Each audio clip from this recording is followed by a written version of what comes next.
Welcome to the world of Street Fighter 3. Prepare for battle. One box could leave you messed up and fractured. Block these uppercuts, they may leave you captured. May the best fighter win and win again. Battle to the top until his life ends. But if his life ends and he starts to decay, may one of his street soldiers avenge things. See you talking to the game, couldn't be talking to me. I got enough to beat and more soldiers to bury. You know we just clicked in and made you realize this game is twice as hard. You see that with your own eyes. You're on the way to choose your type of life cause you gotta. I tell you from now, which fighter will be the hotter. I don't think you want this one, just practice. Just challenge me when you're ready with your tactics. High punch and spin kicks, watch your back split. I see you in the air when I make you backflip. Let's get it on down. Select to make your first pick. Let's get it on down. 10, 9, 8, 7, 6. Let's get it on down. Choose and pick the best one. Let's get it on down. 5, 4, 3, 2, 1. Let's get it on down. Select to make your first pick. Let's get it on down. 10, 9, 8, 7, 6. Choose and pick the best one. 5, 4, 3, 2, 1. Select to make your first pick. 10, 9, 8, 7, 6. Choose and pick the best one. 5, 4, 3, 2, 1. Select to make your first pick. 10, 9, 8, 7, 6. Choose and pick the best one.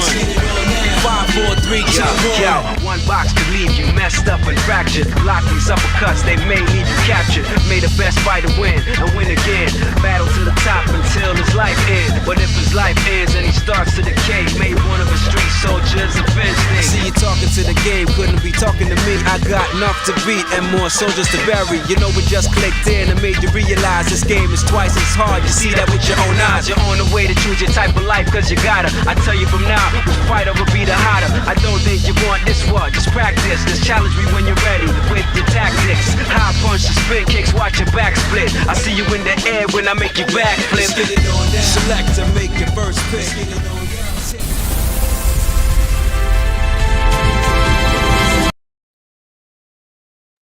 The more you play. What is up, students? Welcome back to the Gamer Quotient Gaming Academy. This is class session number 64. And tonight's lesson is about perspective. How many games age, how ideas endure, and why context matters. I'm your headmaster, GQ Asian Dude, as always, joined tonight by the faculty. That includes Blazing Ace Nelson, Nick, aka our Tragically Elite, and our resident historian, Oliver. We'll kick things off this week in gaming history through Memory Card Chronicles from February 1st to February 7th. Now, we want to revisit the releases and moments that help shape the gaming as we know it and remember. That's why it's memory. Then Nick leads Quick Bytes across the rumor mill, breaking down the latest industry conversations, business shifts, and stories shaping the present and the future of gaming. Now, after that, we'll move into our monthly retro perspective, where Nick takes us deep into the legacy of Interplay Productions, a studio whose influence on RPGs, narrative design, and PC gaming still echoes to this day. Matter of fact, we talked about Blackthorn last week. From there, we sit down at the headmaster's desk, addressing a community submission that asks, when do we realize a game is a product of its time? That's a good question. And what responsibility publishers have to preserve that history. Also, Ace and Oliver will step into the tech with The Way of the Tsunami, Free Flow Combat 101, breaking down flow, timing, and spatial awareness in Arkham-style combat systems. Looking forward to that. And we'll close tonight with, of course, the final boss. Not every quest is mandatory. A reminder that skipping content isn't failure, it's focus. So grab your notebooks, grab your controllers, and as always, class is in session. So yeah, welcome. Have a seat, relax. Let's bring in the teachers here and let's introduce everybody. Come on in, guys. Available for your home in 2026, only from the Gamer Quotient. Session. Available for your home in That's pretty good. 1995. Yeah, not bad. Yes. Pretty good. Pretty good. Don't mind me. I'm an idiot. We're all silly that way. What's up, guys? How was the week? And yeah, give us an update if there's anything to be updated to. It's been a pretty solid week on this end. Got in plenty of quality time with Final Fantasy VIII this week. Figured, what I'd do with that, the same thing I did with 7. Pull it up on Steam, find some mods to make it look better, make it run faster. It's been a lot of fun so far. There's no voice acting mod for it, is it? The voice acting mod goes from the start of the game up to Timber. It's still in beta right now. Hey, so that's cool. I think that's a fantastic way to, kind of get a new experience on it. Mhm. Fellas, My week's okay. First day back after paternity leave, so I'm still relearning the ways of the world. So I'm a little scatterbrained tonight, but no, it's good to be back. right outside. Yeah. What is this? My helmet. my helmet. All right, Charles, what you got for us? Charles, no. Charles, no.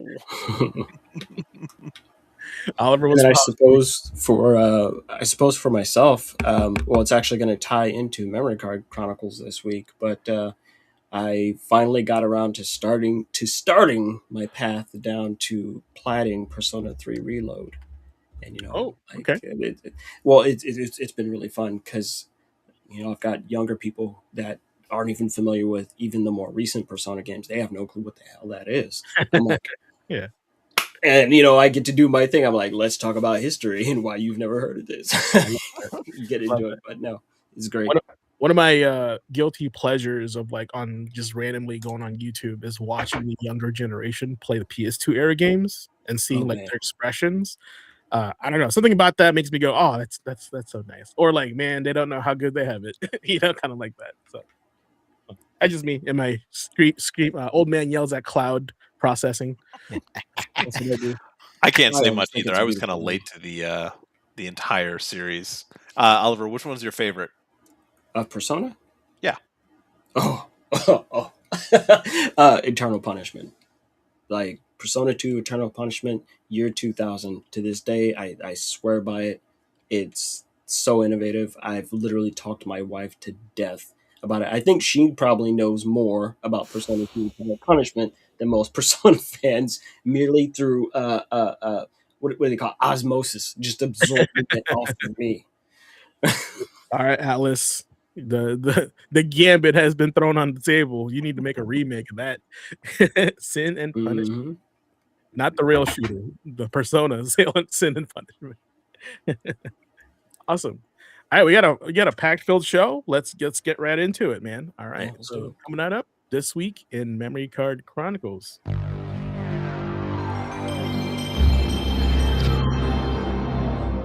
Shout out to Always Dandy for finally agreeing that Oliver's gonna be finishing Persona. Great. There you go. That's a response right there. All right, first Memory Card Chronicle happens on February 1st, 1999. As always, this is where'd everybody go? Oh, yeah, so it changes up. There we go. Come on, today. SimCity 3000 was my pick for this day. Immediately, game changer. I won't even pull up gameplay for this. This is basically the upgrade from SimCity, 2000? From going from that, I would say it's a jump from 16-bit to 32-bit. Just more options for you. And my core memory of this was basically this was the game that held it for me together in junior, senior year high school. I graduated in 01, right? Actually, fun fact, one of the first computer games I ever bought with my AMD Athlon 333 megahertz processor with 32 megabytes of RAM. That's right. This man said the Athlon. That was a while ago. Good God. This is when I used to know how to build computers. Yeah.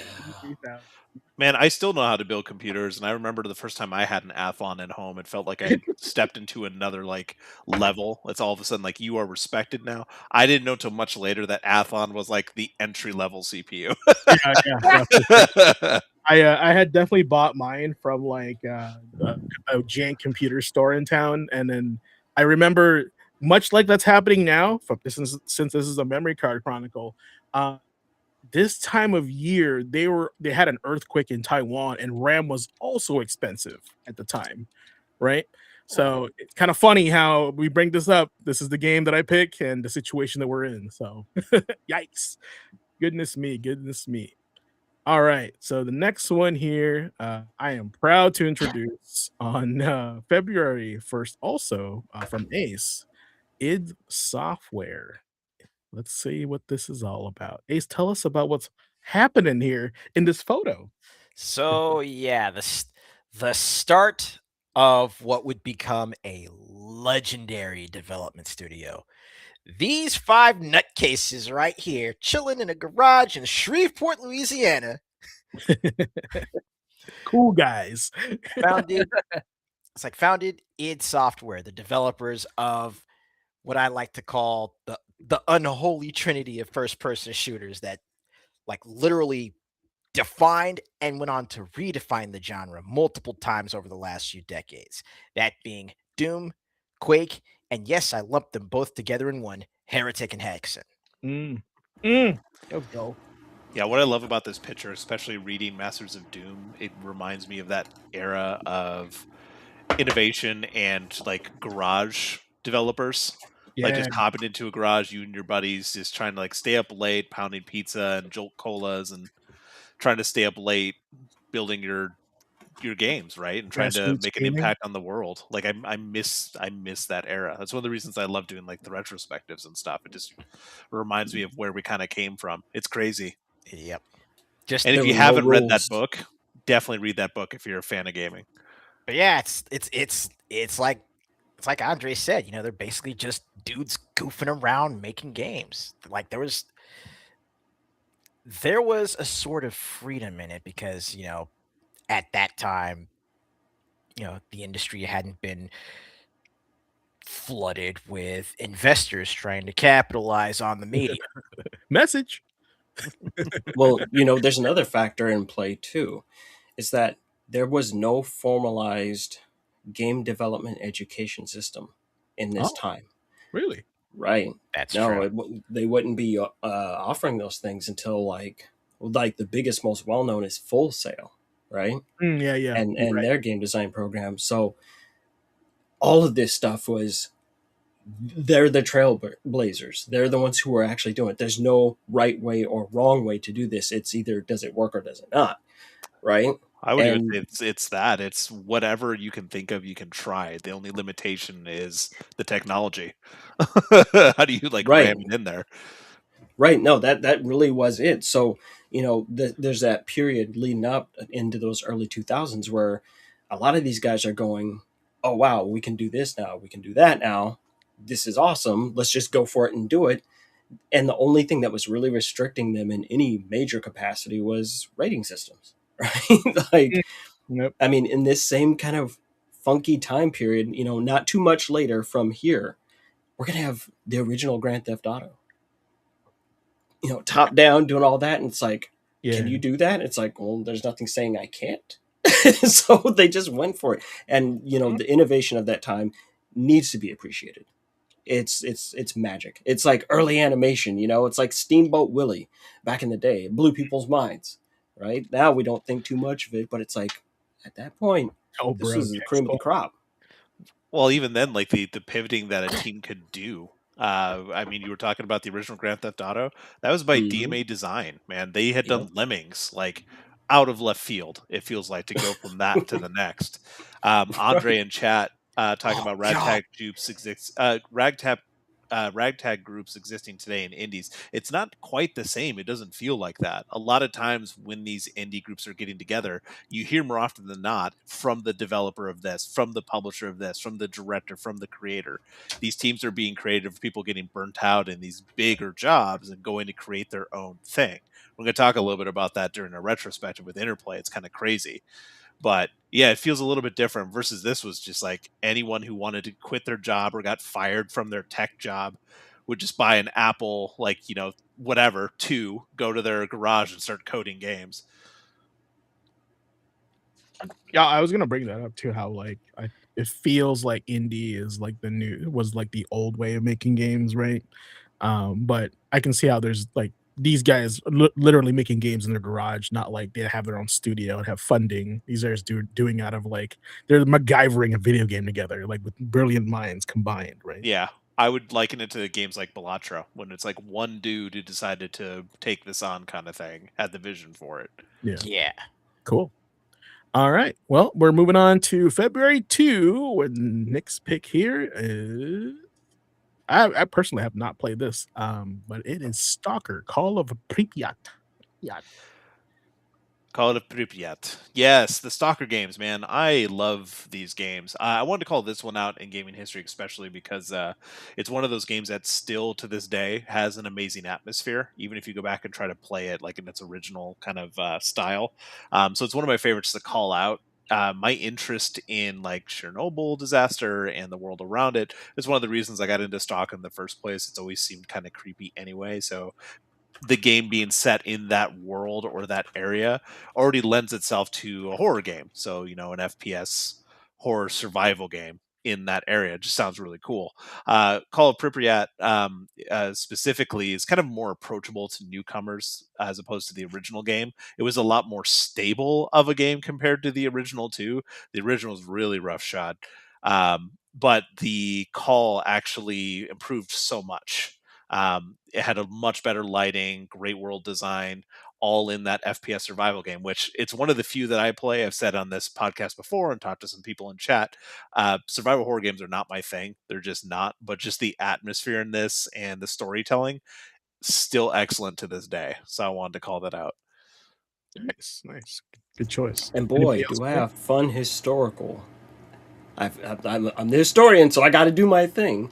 But so Stalker, right, is a super interesting piece of history, because the Stalker games are based off of a movie, like loosely based, of course, based on a movie called Stalker, a Russian movie that came out in 1979, so 2 years before I was born, which is based on a book, a Russian book called Roadside Picnic, and it's just all about aliens.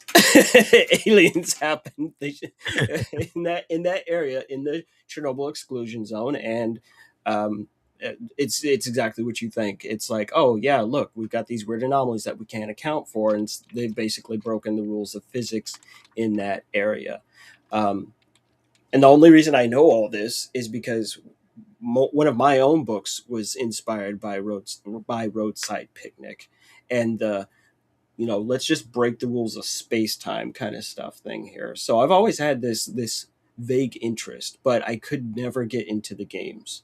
But I love the source material, and I find that happens to me a lot. I'm like, that's interesting. But yeah, so this tracks back that this franchise tracks back long before any of us existed, which All is right, just new always cool to idea. me. Oliver needs to make a top 5 list of game series based on something else that he could get into, but he loves the original content. Because that seems oddly specific. You said that happens to you often. I want to hear this now. That'd be a good. I love the source material, but I hate the game top 5. I love it. I'm gonna do it. There you go. Love it. Look what you did. Now you gave professor homework. Dang. All right. All right. Let's see here. Well, I'm still on the second. Well, we said it. He mentioned it. Persona 3 Reload on the screen. More history for folks. So, Persona 3 Reload is a remake of Persona 3, which dropped either 2007 or 2008. One of the cool things about this is that, we were just talking about Persona earlier, and Atlas just flat out, they just put out a survey, and they were like, are you guys interested in us remaking stuff? What do you want to see us remake from the Atlas library? And Persona 3 was the absolute top of that list. The whole reason that we're going to be getting Persona 4 Revival soon is as a result of that list. But the top 4 games literally came down to Persona 3, Persona 1, and the Persona 2 duology, as well as Persona 4. So it's like, well, wait, Persona 4 was like the 4th place? Yes. And it's like, so why are they doing that one? Well, here's the thing. The turnaround on Persona 3, the development time and release time between Persona 3 and 4 is like ungodly short. Originally, it was maybe a year and a half. because they'd really done all the heavy lifting, right? That was necessary to, have this whole life sim thing going on. It's like, oh, well, you've done all your programs, so it's really just about generating, some new assets. Like, oh, okay, not a big deal.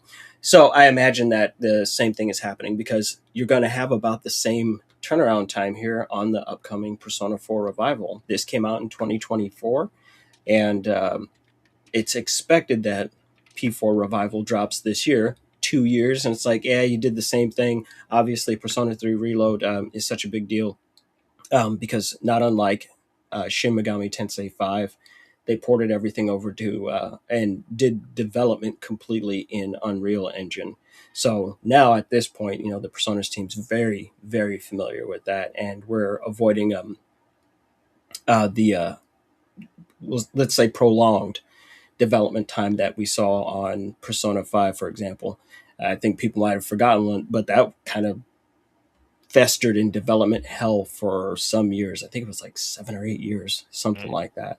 So for them to get this amazing turnaround time on this is just great. And, this is wonderful, because I finally started streaming it and spending time explaining the history of the franchise. I've been playing just Persona. Like, never mind the rest of SMT. I was introduced to Revelations Persona when I was 14 years old. I've been a fan of Atlas for 30 years of my life. Longer than some of y'all have existed. So it's like, no, you ain't gonna tell me nothing about this. But I always give credit, especially here in Persona 3 Reload's case, because there's so much mythology I didn't know about until Persona. There's just the mythology and folklore of the world, and it was through playing these games that it introduced me to. I was like, yo, there's some wild stuff going on out here, and I'm always going to feel indebted to Atlas for bringing that to me. So it's, if you're going to play a remake, this is the one to play. You play 3 Reload. Like, it's clean, it's fun, it's sharp. They hit all the right boxes. It's a good time, and we have a couple more remakes that came out this week in game history.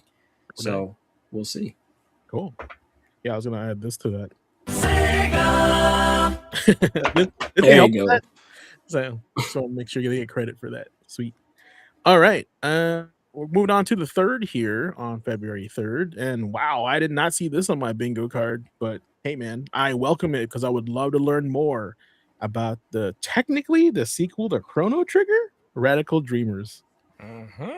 Yeah, I'm sure the professor here, Oliver, will be able to drop some more history on us. But I wanted to Would call love this out when this released in 1996 in Japan. Maybe you've not heard of this one, chat. Maybe you have. Maybe you're typing into Google right now. I don't know. But this was a text-based visual novel adventure game that was published by Square specifically for something called the Satella View, which is a satellite peripheral for the Super Famicom.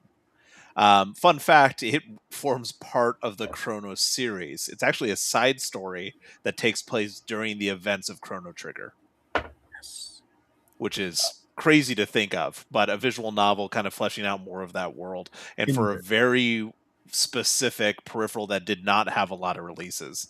Oliver, did you know much about this one? I do. It was a tricky release, and I think that's one of the things that messed with the reception of Chrono Cross, right? Because I mean, you literally just followed up the GOAT, right? Like you did Chrono Trigger, and everyone's like, "This is the tightest thing I've ever played." It's like, yeah, we got a sequel, right? We're about to drop this, and you're going, "Who the hell are these people, and why do I care?" I'm pretty sure that's what I said too when I was like 16. Right? Like, who the hell is this? Who's this kid named Surge with the swallow? Where's Frog? Right? You were just kind of offended, right? And you thought you were coming in to play a sequel to Chrono Trigger, not realizing that you may or may not be playing Mahjong. You're not sure yet. Like, you're just like, what the hell is going on? But Radical Dreamers was a thing that just we didn't get released here until the recent HD remaster, in which I think it's just called the Radical Dreamers Edition, if I recall correctly, and that was 2022 that they put that out. But they did include a finally localized version of Radical Dreamers as just built into that same client, so that you get the full scoop and story. Because boy, there's some context that is missing in Chrono Cross. Without that, you like, I don't know what the hell. And it's like, oh yeah, you remember everyone you loved from Chrono Trigger? Yeah, they're all fucking dead, man. You're like, what? It just robbed you. You're like, I'm just sad. I'm sad, and Yeah. I don't want to go traveling in time anymore. No, they just ruined our shit. So Yeah, it's a Yeah, weird they one. did drop a fucking bomb on us. So when they when they Mhm. it's pretty crazy to think that this was a service that was offered like so early too. Apparently, there were 114 games released total for the Satellaview. Some of them like remakes and updates of like older Famicom and Super Fam titles. But yeah, you couldn't get them any other way, and you couldn't get, like Oliver was saying, there was no way to get a hold of this thing, this specific release, until much later, Mm. when it was able to be like someone found an original, or original was only for people who still had it downloaded on their original like devices. That was the only way to like Oh man, access it's like this. PT. Is this the PT of the it's, Super Nintendo it's, it's Yeah. DPT. era? Oh my It, god. yeah, it's pretty crazy to think how many things have like may never be seen again or were only on there. But luckily, it's not something that's physical. Otherwise, I'm sure collectors would have a field day with this thing. Also, Oh, Nick, yeah. Nick or Oliver, what was the Satellaview for? The Super Famicom. Yeah, like what is it? What did it do? Like, what was the purpose of it? It basically attaches to the bottom and it lets you connect to a service, a satellite service, Oh, to really? download data. Yeah, in order to Yeah. basically, it's in the expansion port on the underside of the Super Famicom, kind of Okay. similar to like what the 64 disk drive was. You remember seeing that thing? Yeah, It yeah, like yeah. sat on top of that. That was the It's picture a I was modem. showing So earlier. you're saying it's a You, modem, basically. yeah, Yeah, you remember the Sega Channel?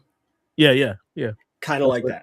Okay, got it. Yeah, I just never heard the of one it. thing that was like really working for it too, though, that apparently it was free of charge, like the entire Oh, service wow, was. really? Oh, Yeah, free of charge, broadcast, unscrambled. It was funded through sales of the device and advertising. So you were still required to like purchase or rent a satellite dish or receiver, but the satellite or the Satella service specifically was didn't cost anything extra. Mm, gotcha, gotcha. Well, I learned something new tonight. The Satella. It was an innocent time. Innocent time indeed.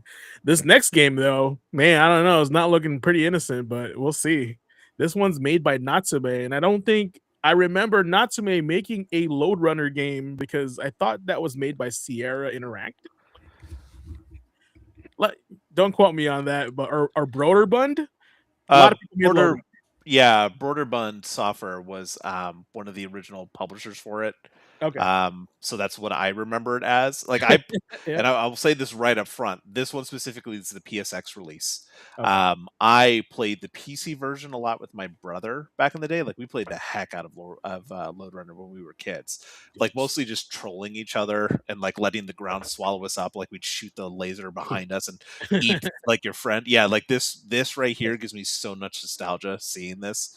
I had so much fun playing this. But the PSX version I did buy later in life, obviously working for the retro store, trying to collect like some PSX games that I never had access to. But I just remember spending hours with my brother playing this game, trying to figure it out, get through later puzzles. Like the sounds and everything are like ingrained in my memory. Something I played very, very young. Like Um, the disintegration of like the platform or the floor. yeah. And when it regrows, it like kills you. Yeah. I do remember Yeah. this is like one of the first games where I remember like building my own levels too. Like this was really one of the first ones. It was like this and messing around in Warcraft when they had the map builder later on. That's where I spent most of my time just trying to build my own levels before realizing that I was just trash at it and I couldn't do it. I didn't have the patience. I wanted to play the games. I didn't want to build the levels. Yeah, there's a huge difference. Like it's Oh, kind of man, like this when takes you work. when you're playing RPG Maker versus actually making stuff in RPG Maker. Like that's a totally different experience for And sure. let's be Yep. honest, now that we're talking about this too, look at that cover art compared to the gameplay we just saw. That's what I was like. What is why is the guy, man? This is the guy from Full Throttle. Like, you know what I'm saying? Like the motorcycle guy from Full Throttle. Fist is huge. Yeah. Oh man, BC Walker and Chad bringing up the Commodore version 2. The cover art for that one, the Border Bund release, is pretty fun too. see if I can pull it up here for you. Broderbund. That was so. That's fun one of the story. ones I was offering up to the class. The one of the PCs that we had in the computer lab in my middle school.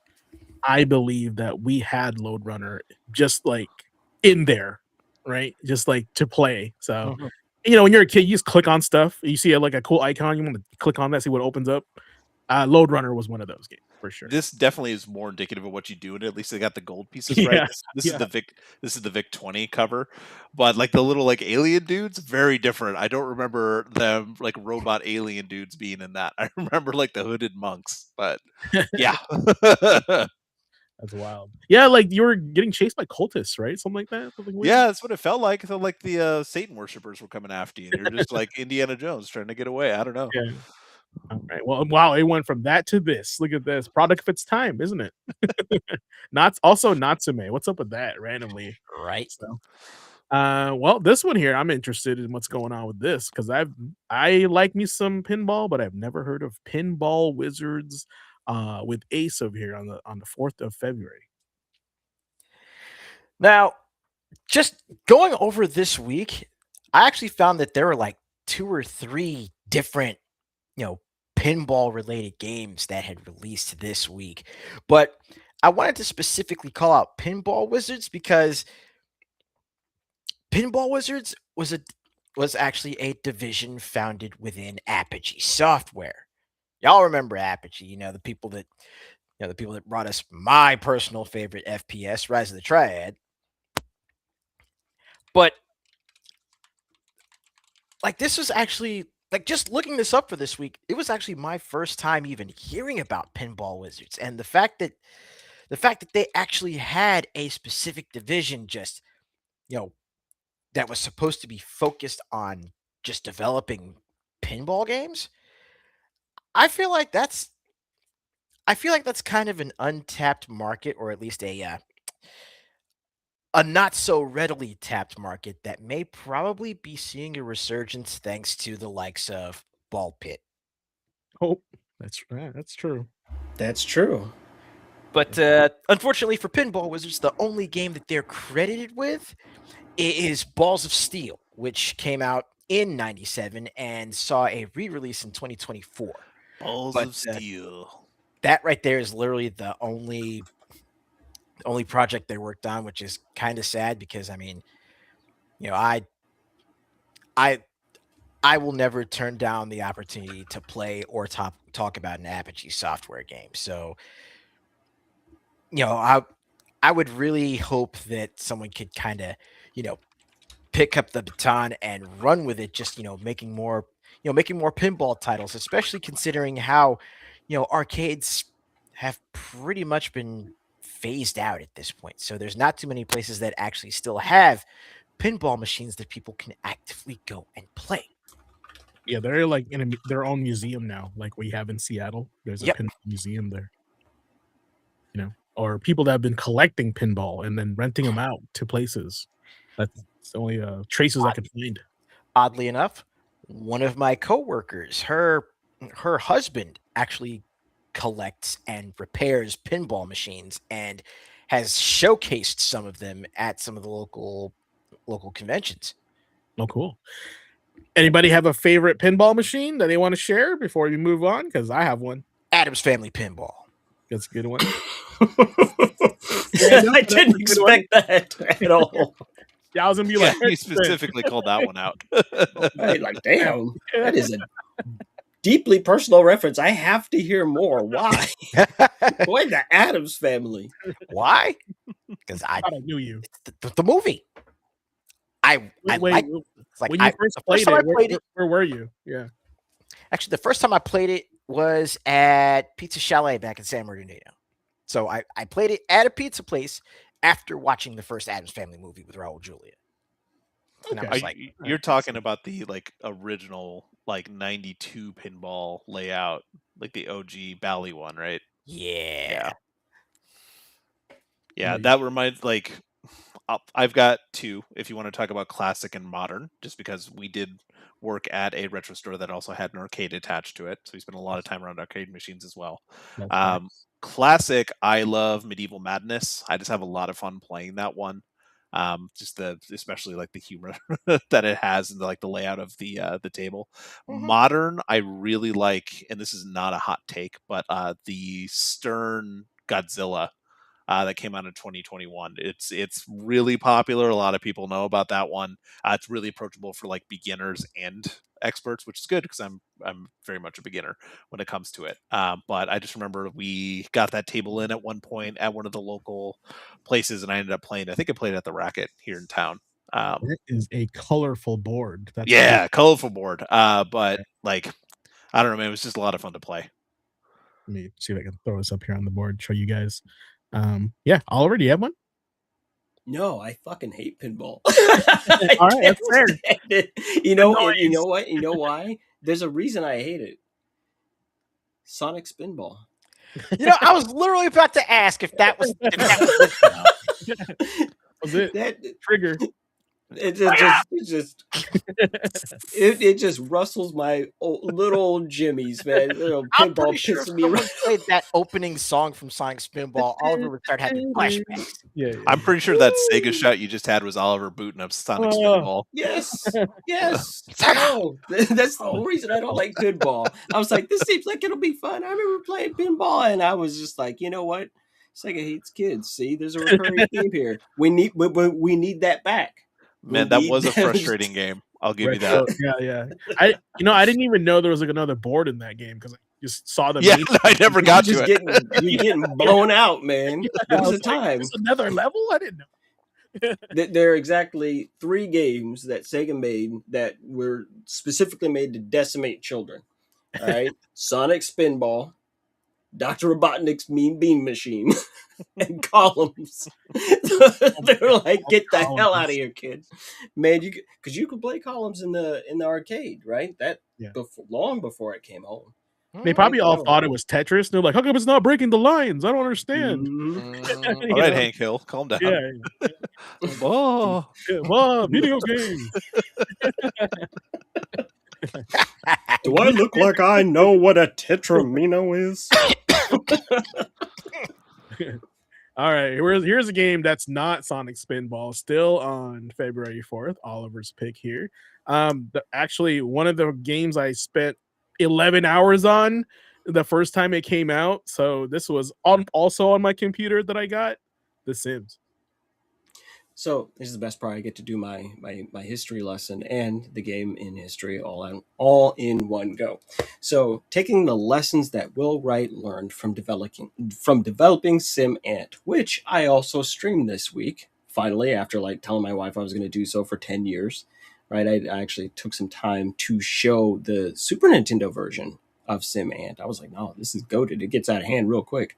It's a crazy game, but it was just after SimCity had come out. The EA wasn't really sure. They were like, what are you talking about? So really a lot of development of The Sims came down to 2 people. It was like Will Wright and the lead programmer, and that was it. They were like, we're going to let you have one guy and you can work on this. And The Sims was originally known as Project X, right? But yeah, it's like No Man's Sky had very few people actually working on it. Like over that period of time, you could say the same happened with Sims. But basically, Will Wright realized, after he went through a house fire, basically, and he had to rebuild his life from scratch, and that's one of the other components that. Nope. Oliver, we lost you. Did you? too much bandwidth. You blinked. Oh,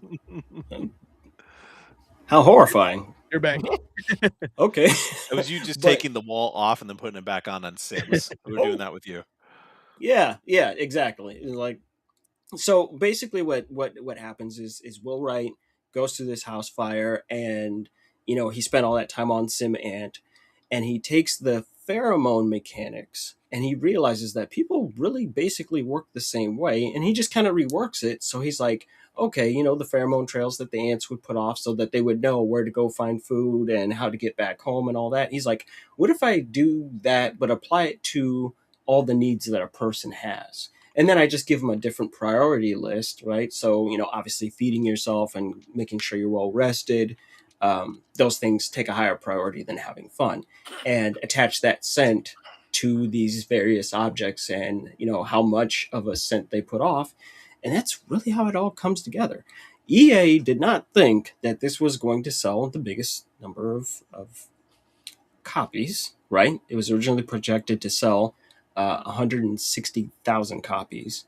And within 5 years, it did 16 million. Oof. And so for a time, it was the best-selling PC game of all time, right?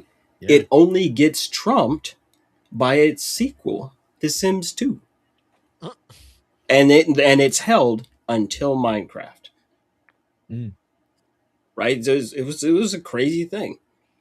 It was a crazy thing. Oh. And there's just a minor, funny little historical anecdote. I was working at GameStop the day that The Sims 2 released. And this is before my wife and I get together. I was like, oh, like before we were even a couple, just talking, right? And she lived very, very, very far away in a magical, mystical land. Near Ace.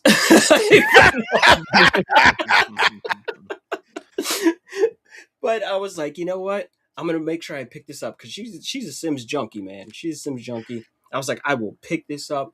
And the day that you get here, you will have it waiting here for you to play. And that was way back in 2005. And I am holding that copy right here in my hand. Nice. Wow, the box too? So the whole thing is complete in box. I don't play. Right? This is that very same copy from over 21 years back of The Sims 2 releasing. It is truly one of the most innovative franchises of all time. What an amazing follow-up. It's like, oh, okay, you already did The Sims. You know, that's tight, but so what? Right? And then they go, oh, we added genetics. It's like, what do you mean, bro? What do you mean you added genetic stock? No, like we have a functioning genetic system. Oh, also your Sims go through an entire life cycle now, and you can actually track them across generations of time. It's like, how the do you follow up the goat with another goat? You can't have two goats. They headbutt each other. What is wrong with you? Have you seen those guys fight? They're brutal. Like, nope, but they did it. They did it. It's pretty crazy. Time. Once you brought that up, I had to look up PC sales figures just to see what, like, it's tough. I'll state up front, and I'm sure if Blue's in chat somewhere today, being silent instead of speaking out, they will call out that, you know, it's not a perfect science, and a lot of these numbers are not forward-facing. They're not always, you know, available to the public when you're looking at sales numbers. But if you're looking at just pure PC, because of the re-releases, Sims 1 is actually the best-selling. Yep. That one is at 11 million sales as of 2019 when Guinness was looking at video game records. Sims 3 was next at 7 million, Sims 2 at 6 million. So it's pretty crazy to think that the lifetime on this, as you see these games go on, like what happens for sales. And just when you look at the top 10 even, like PUBG technically is the top one, but that's kind of, you know, Minecraft is next at 33 million. The last time we were able to track it, I was surprised to see number 3 was Terraria at 32 million, like right behind it. It's weird to think a game that didn't have that much like public facing kind of thing. It felt like a little more like behind the scenes, like secret kind of like feel. I'm surprised at how well that sold. And games like Phasmophobia is 7. So you never really know how much of a fan base is out there for some of these games. If it doesn't click with you, you know, you don't play it. But that's crazy, man. And tracking the like you said, the just going strictly off of PC. Like once you start getting into the other numbers, I saw sales figures go as high as 70 million for the original Sims. If you counting every platform, I'm just like, platform? Good God, yeah, across every platform. It was very difficult for me to find those numbers, but that was the most consistent number that I saw. It's the same with Minecraft. If you include all the platforms, that's over 300 million copies sold. Microsoft has said, like, it gets wacky, insane. Could you imagine Right. if The Sims held its ground and it became like a Fortnite like platform? We'd have all these crossovers in there. Man, that they tried to do that, and it feels With The like they're Sims still doing Online. that with Sims 4 right now. Just the way Yeah. they're still kind of releasing content for that, and refusing to do a Sims 5, even though like Inzoi and these other like life simulation games have kind of come out and pushed against that market they've had for the longest time. Yeah. They're still like rolling out Sims 4, which was, God, remind me, Oliver, was that like 2014 or so for Sims 4? Like it's been over a decade Wait, since that Sims thing's been 4 out. came out 2014. Oh my god! I thought that was like Yeah. a 20s game. Oh my gosh! No, it's been out for a hot minute. I mean, they struggled with the release of Sims 4 and did a real major rework. And at this point, we're getting DLC happy, right? And Yeah, I mean cutting the base game is content out of free game. now. That's how they're trying to get you in. That's how they're trying to get you in. First it's free. Now it is a great game to play for free. I don't know. I don't know if that's something you want to pour money into, but I streamed that probably inside of 6, 7, maybe 8 months ago on the PS5. I was like, oh, okay, it's free. I was like, yeah, but does this shit have keyboard and mouse support? Sure did. I was like, hey, hold up, now we're playing The Sims for real. No, I was just in there cooking with it, and they did do a lot of work over the past 12 years. I don't think you're going to see a No Man's Sky turnaround on that one, though. Well, there you go, man. If anything, now what you should do is like a little fun short is create the Academy staff in a Sims home. God. Oh, that'll be weird. Yeah, what we'll do is we'll you know what, the way you say it, it's even funnier if we do it. Give them the maximum amount of autonomy and then let it go in the middle of the stream, Yeah, to see what so you happens. can watch what they're doing. Find out who dies first. Yeah, I get or something. Well, we know it's going to be Ace because of the fire alarm not having the battery. That's crazy. I'll have you know I replaced that shit finally. I know, because I don't hear the beeps. What do we got next, James? Coming up on the 5th. I don't know why you chose the European one, but all right. Guardian Legend came out. Because the cover art is sick, man. No, I That's want you why to pull chose up the it. old one too. I want to show you something funny. So, but go ahead. Okay. Yeah, that is cover tight. art for the Euro version is pretty solid. I didn't That's even what know this I'm one saying. existed. Yeah, this is cooler, but the other one's classic. I get that, sure. And I know you're going to pull it up. Anyway, this was my pick for the day. 1988 was the Japanese release for this one. Top-down shooters, how you remind me of the past. I actually remember playing a lot of these style games, but actually didn't remember Guardian Legend that well until I worked in a retro store and was testing consoles. I definitely don't remember this part, but I mean, AI's in everything, man. AI's in everything. This was one I played when I was testing a console in store and realized like, oh my God, I played this when I was a kid and completely forgot the name of it. Like I played a lot of like Akari Warriors and games like that. So it was like top-down shooters, and I had that in my head when I thought of the genre, and I had completely forgot about this one. You guys end up playing this? This is giving me Blaster Master vibes. Yeah. I was thinking the exact same thing. I was thinking the same thing. I actually had this game confused with a different game, so it's all good. Like Blaster Master, and if I remember right, there's like actual flying sections in this as well. I believe so, and that's why I may have got it confused. But hey, I want to raise the stakes here. We talked about how we're talking trash about the U.S. screenshot, U.S. box art. So I'll pull this up. But man, I gotta show you guys what region is this? This is the best one. Check this out. God damn, that's I'm Broderbund, intimidated. as Broderbund again. Yep. What in the name of Temple of Doom am I looking at? Look at this bad boy. What in the aliens is this? Oh yeah. This one's fire. Yeah. This one, Hold up, I don't HR know. This one to Geiger. me Was kind of reminds me of. Broderbund contracted with H.R. Geiger? That's what I was Yeah, thinking. what's That's what I was going thinking. on? Yep. I was like, whoa, this is awesome. Which I don't know what region this was, but I don't remember seeing this box art. This would definitely cause some people to sue the company for false advertising. Yeah. Because of that cover art, and then rolled into that game. Oh, that is so wild. So They Ace, are you brought up all amazing. You I love brought them up all. top-down shooter for this game, right? That's because I got it confused with another Broderbund game called Raid on Bungling Bay. Yeah, Oh wow, you brought yeah, I that That one remember up. that cover art. that is a reach. I thought when I looked at the gameplay Lord have mercy. for Guardian Legend, I thought of this game, and for some reason, my little child brain thought of the same game. Just wanted to throw that out there for my memory card. Bad What a Chronicle. great name for a video game, Yeah. Bungling Bay.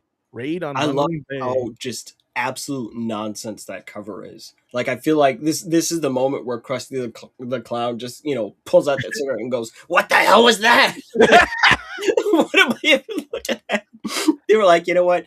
Throw some weird eye like stuff up there and maybe some smoke and fuck it, let's do some camo at the bottom. I, 'Cause I'm I feeling feel like feisty. this is the inspiration for the Mortal Kombat 4 cabinet with Quan Chi's face on the side of it. It's Dude, just well, look at this gameplay. After I seeing will that write. cover art, this is what you get. Will Wright. Yo, let's go. That's no. The Nintendo one. The Nintendo one's a little bit better. You know what I do like though? Oh wait, no. So we Even got though Desert it- Strike. Desert Strike at home. Even At though home it's in the so garage.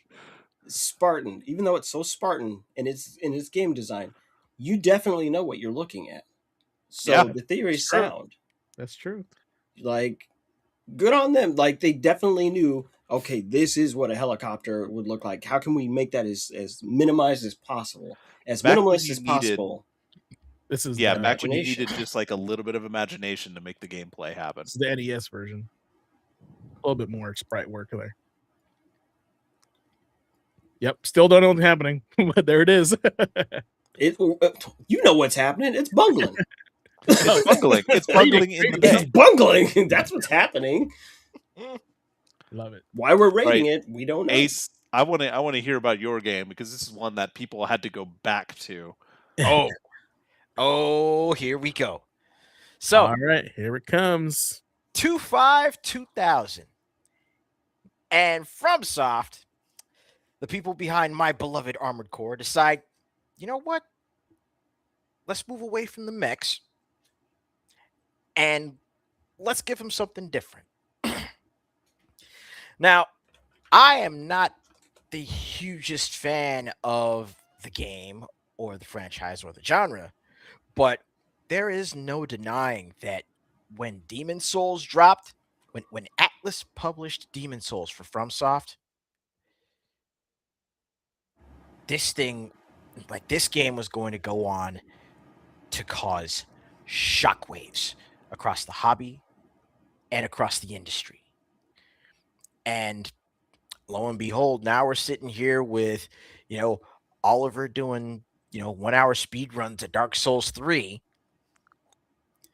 But we wouldn't have that or the massive fan base behind it without the little souls like they could starting the whole thing off. You want to know the history? Want to know the history on this one? Because I got the history on this one, baby. That's why I brought it up. Here you go. You're So, gonna learn today. as Ace said, this is Atlas publishing this game is a complete anomaly that had happened. Originally, this is published by Sony in Japan, and this is still a time where the PS3 was struggling by almost every metric, right, compared to the Xbox 360. And what was interesting is that this is the definition of a sleeper hit. Like Sony didn't have a whole lot of faith in it, and they were like, "Oh, we're not going to put this out on the PS3 in the States." But the entire game, due to its release market, has a complete English localization already. It was done, right? Because it was already built in, and a lot of guys were importing this game, and they're going, "Yo, I'm playing this weird. This is so different." They're like, "So you're playing online with people, but you're not." And people are like, "What the hell does that mean?" Because they basically have more or less pioneered the concept of asynchronous multiplayer, where we are all having an effect on each other, even though we're not directly standing near each other or even doing, direct interactions. Obviously, the PvP is in here, but the idea that we could have these very tenuous relationships with one another was such a novel idea, and so people kept important, and the numbers kept coming up, and eventually Atlas was like, "Something's happening over here." They're like, "Hey, Sony, can we publish it?" They're like, "Fuck it, why not?"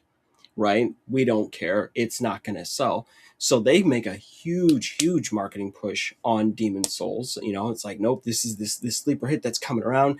They barely needed to. They only did like very minor translation tweaks to what was already there, right? Just like very minor changes. Publish it, boom, and turns into a greatest hit, selling over 1 million units so fast it was ridiculous. But this is what really got the ball rolling.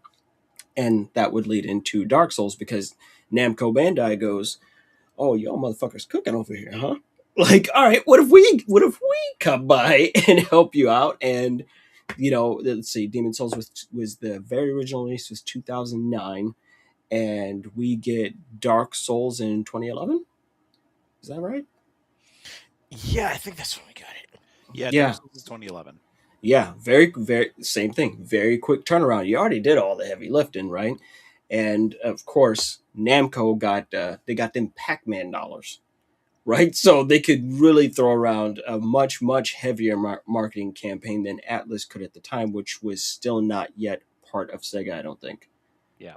That's Yeah. the crazy thing to call out with the memory card chronicles with this week is anyone in chat who doesn't know about this, it's a really cool situation looking back and realizing that this wasn't super popular in the US when it released. It's sold out in Japan, and it took so much to get it over to the US only after enough people started showing interest. This was one where people way more caught on to Dark Souls and then realized that Demon Souls was a thing. So they come into our store and ask for that Demon Souls game, and there wasn't a lot on the market. We didn't have a lot of them. It's one we didn't see often come into the store. Like a couple of people in chat were talking about, it wasn't really a market that was created yet. It was punishingly difficult, and a lot of people didn't like that. I don't like it. It's not my kind of game.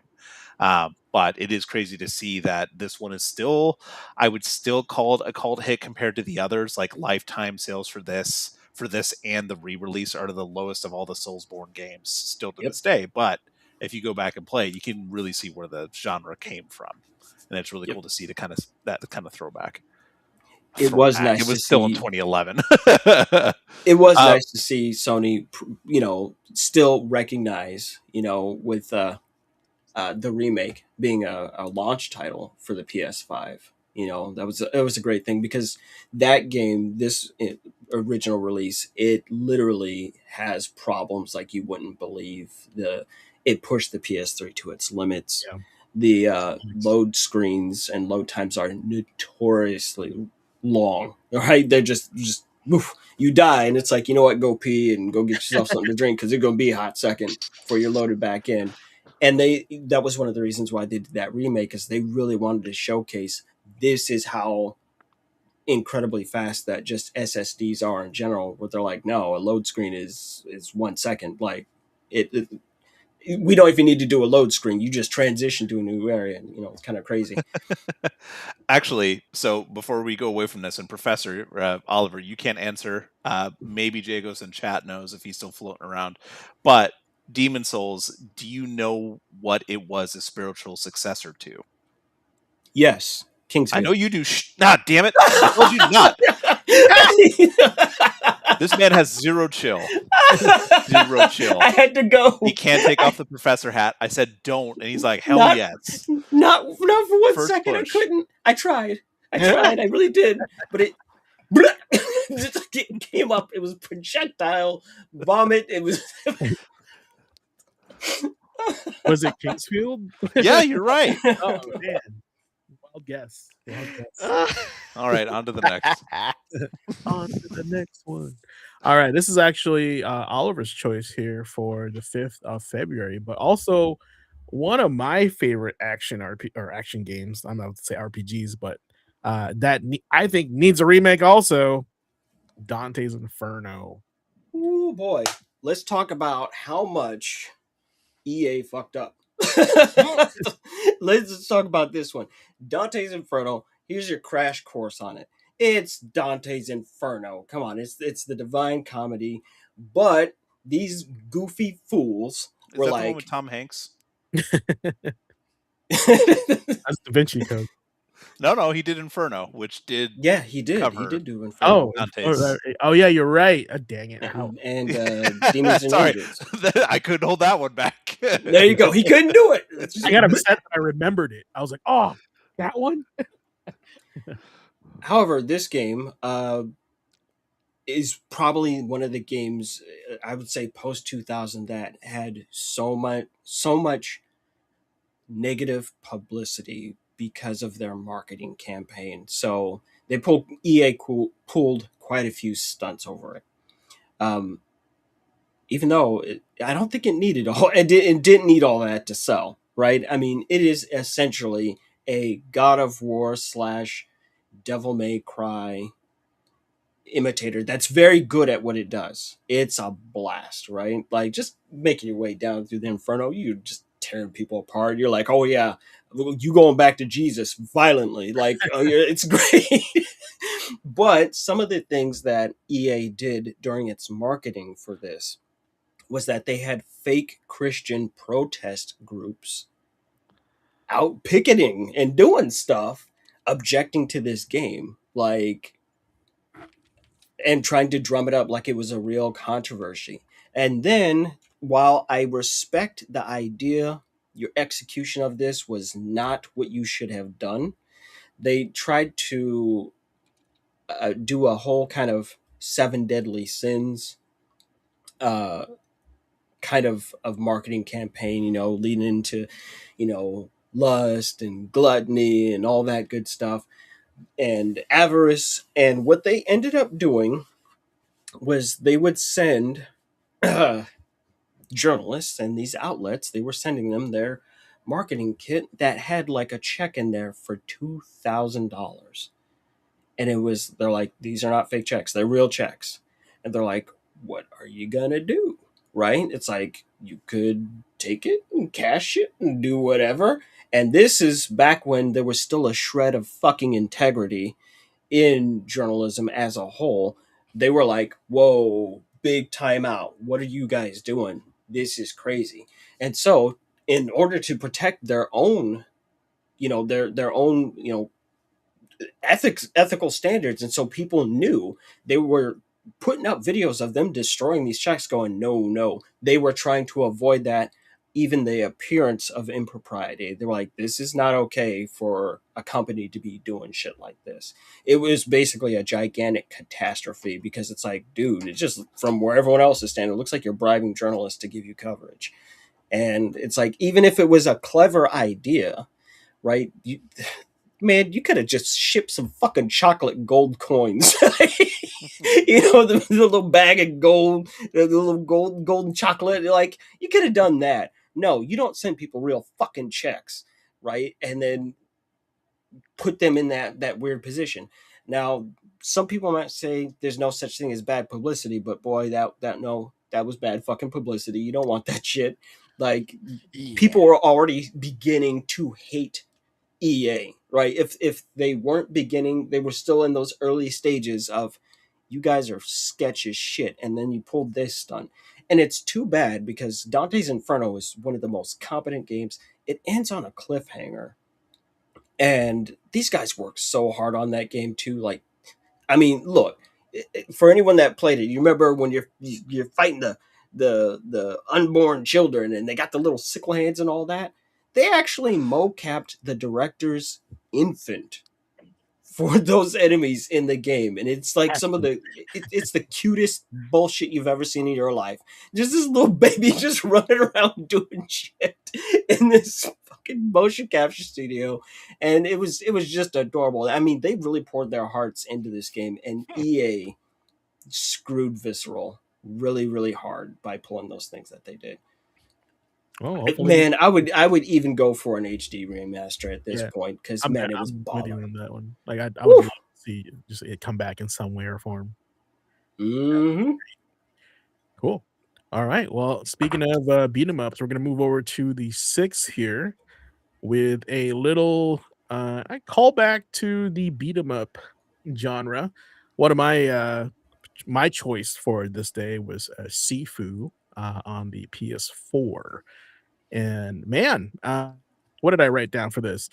I said evolution of the beat 'em up, great art style, combat was fun, reminded me of God Hand, surprisingly great storytelling. I was so impressed. I bought 2 copies of the game just to support the studio. And also it surprised me actually the storytelling. I was not expecting that kind of story to be had within like the revenge plot, right? So I don't know if you guys have played Sifu. I have. Yeah. I have. Yeah, tell us You your know, they experience.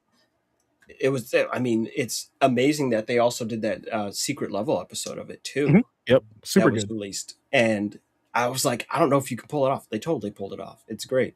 Yeah. You know, we all love this sequence right here that you're showing because Yep. anyone who has Hello, old boy. legit taste loves Old Boy. I do. Hell yeah. Original one, not the Josh The original, Brolin. not the No, Josh no, Brolin. not one. yep. No, No. nobody There is wants no, that. There is only one. There- There that was no movie's been made one time only. But no, like, and you know, this is it's such a famous, impactful moment. Like as far as among people who like film, knowing that that sequence was shot in one just continuous cut, it was just wild. And then to see someone replicate that in games was just, oh man, it was a blast. But Sifu, like Souls games, will beat the actual piss out of you. Like easily, definitely the developers of Sifu hate children, right? And we love them for it because boy, you get rocked up. Next thing you know, you on the first level and your ass is 68 years old. You're like, I'm gonna have to restart this because I'm not gonna make it through this revenge story. It's not gonna happen. Yeah, I walked into this game because I'm a huge fan of kung fu flicks. I grew up watching a lot of older ones like 36 Chamber of Shaolin, all the way through. Like I grew up with Jackie Chan and got really into that, and then was really into like Jet Li when I was a little bit older, and obviously Donnie Yen. And there's a lot more than that, but that was like my main throughput. So watching people play Sifu, I'm like, oh man, I really need to get into this game. Again, realizing that I'm terrible at these kind of games, but I still really loved playing it because I loved the way the combat felt. It kind of reminded me, and I know it's different, so don't flame me, but it reminded me a little bit of why I ended up liking Sleeping Dogs so much, is I liked the combat in that it felt grounded in a martial art, so it felt more realistic than just like pressing buttons and flailing fists that we got in like some of the GTA games, for example. It was just like it felt Who is that gonna much flame better. you? Who is gonna flame you? Point him I'm out. Show him to me. You know what? I'm sure Blue has something to say, as always. But Show him to me. Show me who's trying to hurt you. Sleeping Dogs is goaded. That's one of the best damn games ever made, and that it's is, absolutely everything Nick just said. yeah. If Deeply grounded. if we ever do a top list or a personal list of games you feel that have been given the short end of the stick, that's probably my number one. I really wish I would have gotten a sequel. I can't wait to see if potentially something happens, but especially now that we're actually getting the movie after so long. Thank you, Simu Liu, by the way, if you're watching there in the back. How about you, Ace? What you got for Sifu? What are your takes on it? Actually, I haven't played this yet. I Chat, have. get this man a copy. Now, of flame Sifu. him. No, I have a copy. I got it for free on PlayStation Network. I just haven't gotten around to it. Oh, yet. you better get in. You better get at it. That's all I'm saying. I'll be in the stream judging, like the Sifu. Yeah, I'm looking forward to your take on it, man. Last take on Sifu. I was actually the story narrative of the game shocked me of how, like in most beat 'em ups, you just get revenge, double dragon, they steal your girlfriend, you punch everybody all the way there, and then you get your girlfriend back. This one was deep. Like there's a lot of like I don't know, like there's definitely a lot of Zen philosophies floating around in the story and the narrative of it, that like revenge isn't everything, and you should probably just move on. But like and don't let it consume you. And the gameplay uh, follows that actual process. So check it out, guys. I recommend it. Sifu. Whatever. On that, now that you brought that up, especially about like aging and the way that feels, especially when you're looking at martial arts, Andre, I know you're in the chat. If anyone else watches these kind of kung fu movies, I'm not saying it's the best ever, but if you like that idea of just like feeling older and how that affects your body, watch Paper Tigers if you haven't seen that. That one was a lot of fun. It's kind of like a martial arts comedy, but it's basically like three childhood kung fu prodigies are now washed up and older, and they have to kind of like defend. And they're like pulling hamstrings and stuff. It's pretty funny, but it made me feel old, and I just like at that moment I'm like, I get this now. I get it. I get you feel like you could do something, you used to be good at it, and then now you're just old. And it doesn't quite come out the same way. But it's good. It's good, especially if you've watched martial arts growing up or you enjoy those kind of movies and you've kind of gotten a little bit older like we have. How did the studio go to a soccer game after Sifu? I mean, people like to move on to other things. Question mark. Just like this game we're about to pull up here on the 5th, Civ 7. Yeah, I pulled out this one because hey, it's 1 year later. 1 year later, and where are we? Right? James and I have gone on and on about the fact that we pick up Civ games later on and end up getting really into them. And then actually he and I played some rounds of Civ 6 at the end of last year, just kind of reliving that because every once in a while we just boot it up. We like to play those games. But on Steam, this game still averages about 7K players concurrently, at least in the last like 5 months with all the updates that are happening. So it still has people playing it. It hasn't been a complete disaster that a lot of outlets may have you believe. But how will history like ultimately remember this title? The ages system that they came in with this does kind of kill the feel for a lot of players still. Like to this day, with the updates, it's still a common complaint.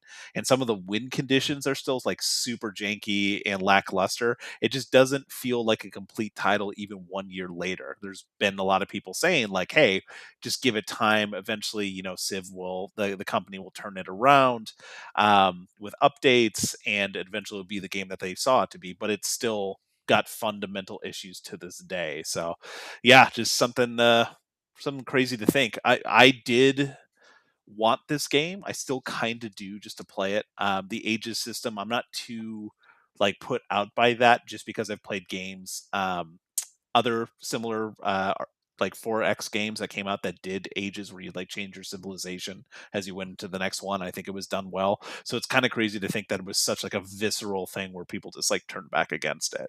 But yeah, the stand game in history a year ago, a Civ game is not recovering. Did Civ start the 4X kind of like genre? The OG, I feel like there were some other ones, but Civ was one of the first ones to like really blow up, especially with its UI. Okay. I feel like a lot of times when you look back on these, a lot of people think more so of RTSs. Like a lot of people remembered like the early like Age of Empires and stuff. But 4X, I don't know if the original was Civ. That'd be a good question. Chat. It's Master of Orion. Oh, there you go. I've heard of that. And the term, that's cool. and the term 4X originates from a 1993 preview of that in Computer Gaming World. And it's actually a pun, right? He rated the game XXXX, like basically making a pornography joke. But the 4X's were an abbreviation for explore, expand, exploit, and exterminate. Yeah, I knew two of those X's. I didn't know the other two. Oh my god. Okay, so now that you brought that up, I had to look it up. Let me see if I can pull up this cover art. But apparently there's a game that predates that before there was a like Orion was the original described as 4X, but apparently there was an original before that label existed called Reach for the Stars. And I'm trying to see if I could find the cover art because it's a dude riding a shark. Damn, that's amazing. I'm in. What the hell is this? Fucking Conquest sold. of the Galaxy? Second edition. Did he put it? Came out in 2000. Was that the right game? 1988. Reach for the Stars? No. This one was 1983. that might be a different game I'm pulling up. Anyway, Reach for the Stars was in '83, and apparently that was one that also existed that had some of the early tells of what that would eventually This be. one? So kind of crazy. Yeah, maybe that's the one. I don't know what this one is. It was showing me a different one, but or cover art. But hey, crazy. Cool. That's Fun the most stuff. Logan's Run looking ass design I've ever Yeah, seen. right. It's actually kind of great. Like it was crappy, but it was So a you gotta tone it cool, down, Trump, timely for crappy. us. All right, what we got here? All right, Oliver, I like this choice because I consider this to be one of those games that are silent, and then the action is what dictates the story. So tell us more about Shadow of the Colossus. You know, so the remake of Shadow Colossus comes out uh, in 2018, and it's a complete remake of the game from, well, hell, it's released 3 times. This will be the 3rd time it had come out, right? So it had its original release in 2005, it being a spiritual successor, spiritual sequel. It's kind of hard working with those 3 games with Ico and Shadow of the Colossus and The Last Guardian. Like they're we'll call it a thematic successor, right? But this particular version of the game was redone by Bluepoint, and Bluepoint it actually touches a couple of the games that we've talked about this evening, right out the gate. So Bluepoint Games were the ones who did the remake of Demon Souls that came out with the launch of the PS5. Um, So wait, this you're saying this is a Cornetto trilogy? basically like it's kind of it's kind of wild. So Bluepoint really kind of got everyone's attention because they did the HD remasters of Ico and Shadow of the Colossus collection on the PS3. And then, a little bit of magic later, they're like, we think we can rebuild this game and remake this game, before everyone's freaked out and everything. And, obviously the amount of faithfulness and care and attention that is shown in this rebuild while also actually modernizing the control structure and making it make more sense. Um, when you hear people talk about every now and again, when that conversation comes up, when the conversation of our game's art comes up, it's almost impossible to not hear someone mention Shadow of the Colossus in that conversation because it broke so many rules that we had in the industry. It's like, no, there's no enemies in the game. It's a boss rush. It's this. It's people really did not understand it until you get your hands on it, and the game lets you relax into just experiencing what is happening around you instead of constantly moving from stimuli to stimuli, right? No, it's very quiet, it's very reserved, and next thing you know, you throwing hands with the fucking mountain. You're like, you know what, I didn't like mountains anyway, right? So it just turns into a crazy thing, and then you get through this deeply minimalist story that oddly enough has an incredible amount of depth to it. If you play Shadow of the Colossus and you walk away feeling nothing, I'm not sure if you're a human being. I think you might be a lizard person because you're gonna feel something when you get through that experience. Like everyone's got a favorite Colossus, and everyone talks about the horse. The Bro, horse scene. everybody talks about the horse and the horse scene, Uh, right? And asking yourself the question, you're like, oh, wait a minute, what would you do for someone that you love? Like, what would you do? It really is one of those games that forces that question. Oh, you say you love someone. How much do you love them? Right? And then, of course, realizing that this is really a indeterminate amount of time type of prequel to Ico, and kind of seeing these 2 games feed into each other. And you just walk away with like, ooh, big feelings. Big feelings, and you designed a really, really, really good game, right? People aren't that nice to The Last Guardian, though. That can piss people off. But Bluepoint is a company that when they go in and they do remakes, these guys cook. They make sure that the thing that made a thing work stays the way that it is. And, they just did it again with this yeah. release. Yeah, hopefully, like, there's a lot of people that have been cheering on Bluepoint to remake Bloodborne, and Hell I'm all yeah. about that. I'm all about that 100%. Yeah, I'd say Shadow of the Colossus. You know, when I think of like Disney movies, I think of like also Ghibli movies, and Yeah. Shadow of the Colossus is like the Ghibli game, right? There's an aura about it that reminds me of Ghibli. I don't know why. How it's hard to explain, but like, yeah, it just gives me that vibe of a Ghibli movie in a weird, dark way. And I've got a random fact for you. Alright, back away. Early, super early, you might be able to find it. Early on in the development of Shadow of the Colossus, it was originally supposed to be a multiplayer game. Oh, I would not expect that. Yeah. And it was going to be several little homies running around picking fights, right? And climbing colossi and stabbing them up and all that. It's some pretty hard to find stuff, but the old footage is still floating around out there. Hmm. And it's That just that that one of those things. that Yeah. sounds like a totally different game. Yeah, that's crazy. Yeah, it's so weird. It's like, oh yeah, that definitely looks like Shadow of the Colossus. Except it's like, and it's a bunch of kids with the horns like in Ico, and they're just out there beating ass and riding horses. I'm like, oh, okay. So, one day I would like to see where an idea like that would have gone. Yeah, that'd be great. All right, last game of the week on the 7th of February. Let me see, pops up on the screen here. The original, not the remake, but even though there is one, Kingdoms of Amalur Reckoning in 2012. Oh my god, 2020. 2012. Nick, you got something for us? Are you around? Father? That you? All right, I'm gonna pull up some. Hey, new baby time. Yeah, I totally You know get how it that. is. Let me pull up some gameplay. Anybody play this game or know anything about it? I played it.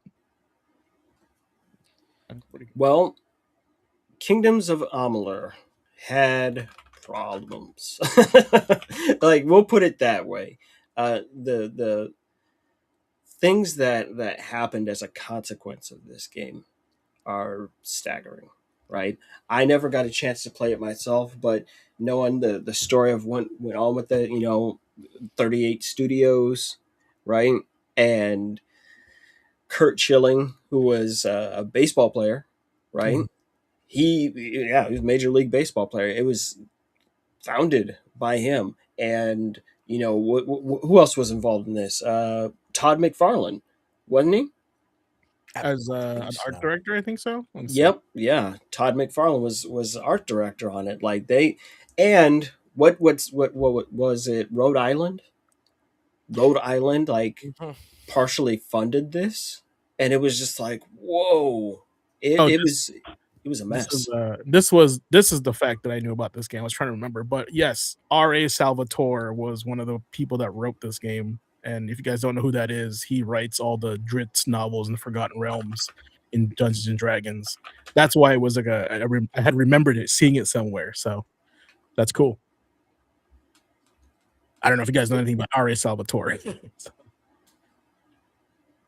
That's all I Oh got. yeah, but also a little quick bit of trivia. The name of the studio itself, 38 Studios, was Kurt Schilling's number when he was playing But he was what? Ta-da! baseball. When he Oh, was cool. playing Oh baseball. yeah, yeah. I remember now. Like this was like didn't he help fund this thing? Like it No, was. no, it was his studio. Like he founded the whole company. No, Yeah. it was his thing. And with the pedigree of all the people involved. Oh, look, Kurt Schilling, Todd McFarlane, you got all these guys. Like, no, Rhode Island, like, literally, like, funded this studio, and this game performing so poorly just caused a huge amount of legal trouble. It was bad. It was I like was shouting at the screen, Kurt Schilling, 38 Studios. As you guys are talking about it. Oh, I'm glad we didn't let you down. Yeah, we no, got cool. him. We got Sorry. the key points. it's that cloud Sorry about that. processor. Daughter threw up, so we're Aw. handling that right now. Yeah, a lot of reasons. Like you said, a who's who. That's an amazing group of people. The company went bankrupt right after launch. That's Yeah. why all this stuff Uh-huh. happened. Like they went into massive debt. That loan from the state of Rhode Island, $75 million loan to make this Oh, thing. yeah. Like Wee. we're clearly not spending it all on dev as it kind of came out. It was super, super ambitious. One of the reasons that it felt the way it did, my note for this was it felt like a single player MMO, and that wasn't for everyone. This was originally supposed to be like a groundwork for the company because they had planned to make an MMO. They had one that was in development while this game was being done. So, like, you definitely tell where they were trying to go for. But yeah, pretty crazy. Burned to the ground. If you have a chance, Matt McMuscles did a What Happened on this one. I definitely recommend watching it because it was a dumpster fire, and it's one of like the greatest like failures in video game history just because everything that happened. It is wild. Check it out when you can. One of the crazy I'd buy things that for $1. Sorry, what was that? about it, what he said about it feeling like a single player MMO. This is a part I do remember a bit in a significant way because Kurt Schilling also liked MMOs, and so he kind of like what pushed this forward is that he wanted to make a game like an MMO because he hated the design changes that were made to EverQuest 2. Wow. Yeah, that sounds like a great reason to start up a game development studio and create a game is because you hate an update to a title you love. Right, and you know he was close to some of the people that worked at SOE, and that was just kind of a thing. Like, Man, and, I just swear going back and forth, and eventually I'm going to do it.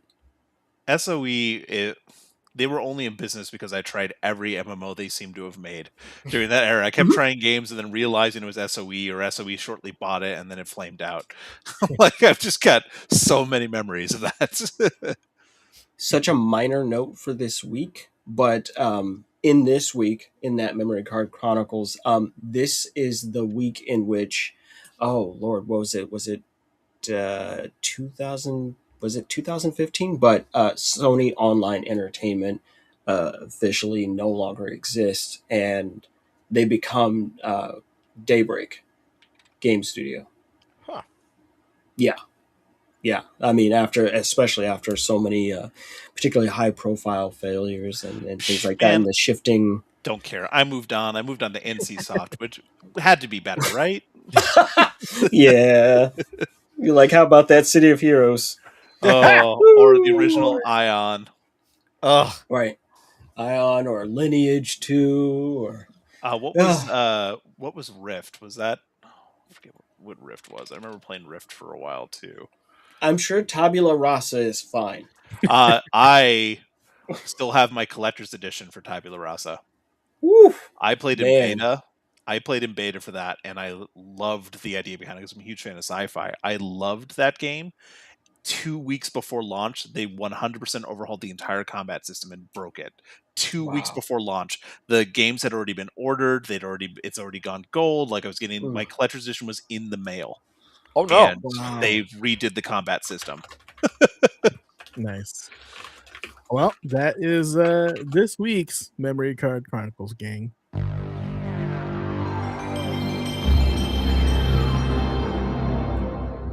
That is the part where your disc doesn't load and you have to turn your PlayStation upside down. So what is not upside down is our merch for this place. So Ace, tell us where you got where we got our awesome hats, minus Nick, because I haven't got his yet.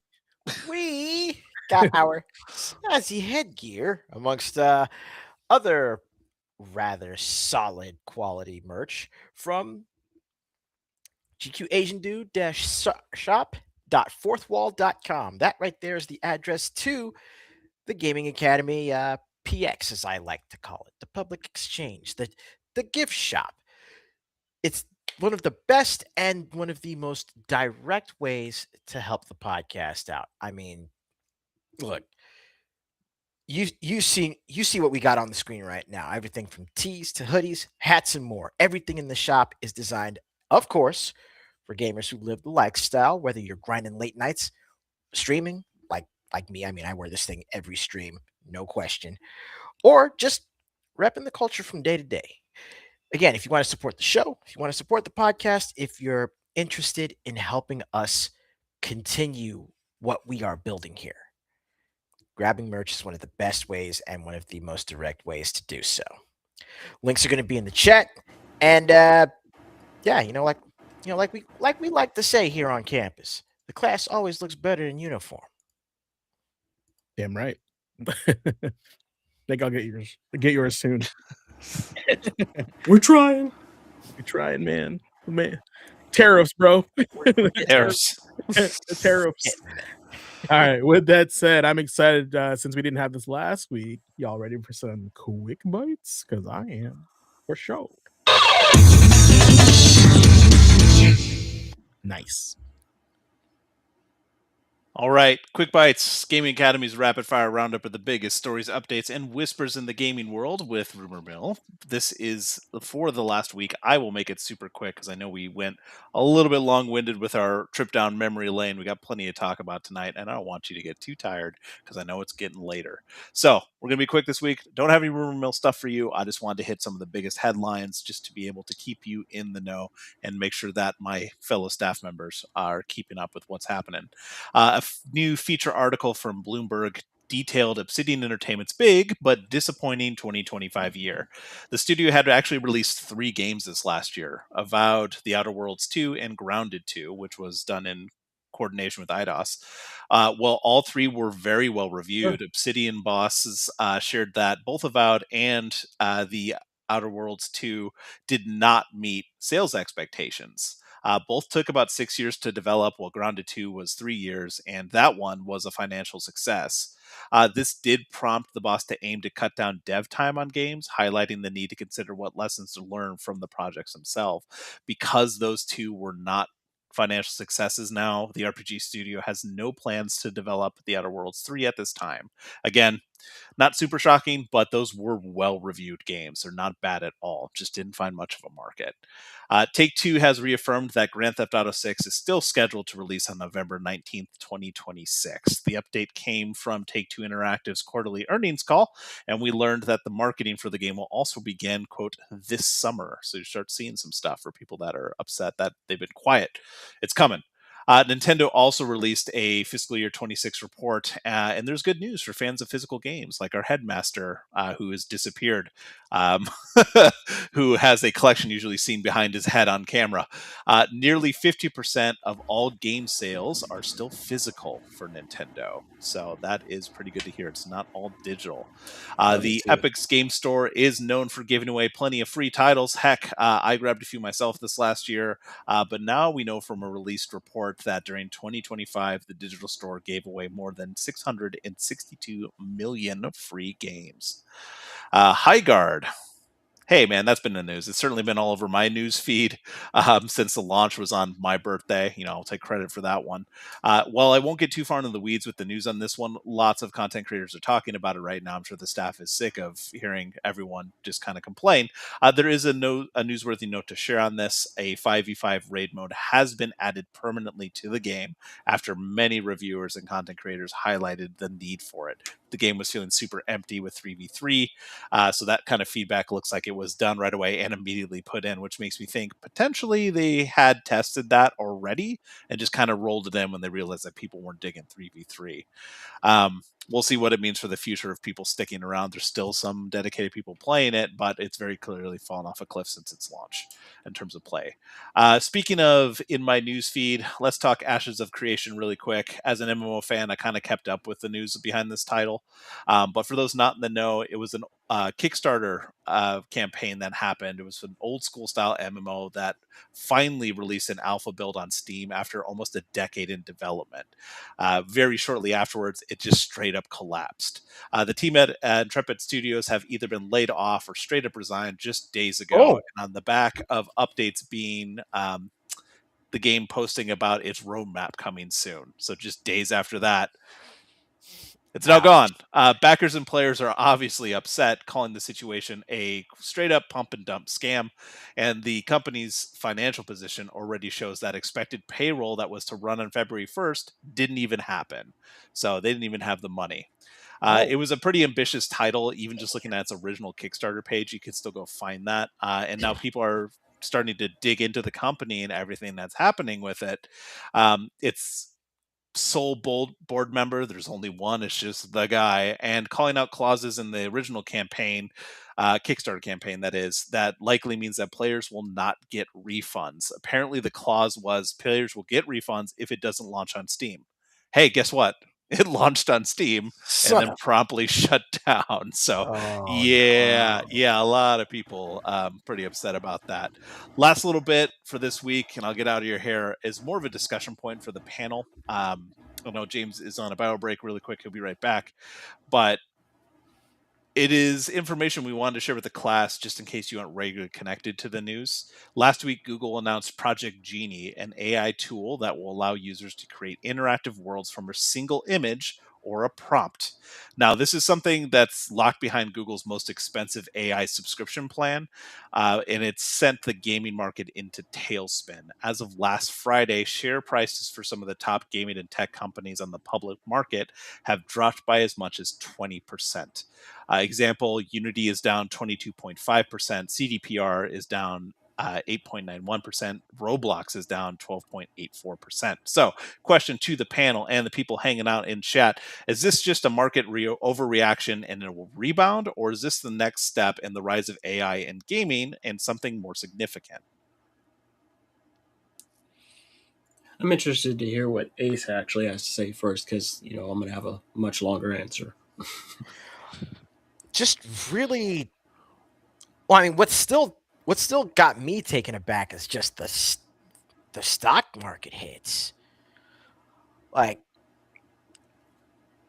I mean, I've know. been, thanks to Oliver, I've been, doing a good chunk of dabbling in AI, just with, image generation and prompting on, certain projects.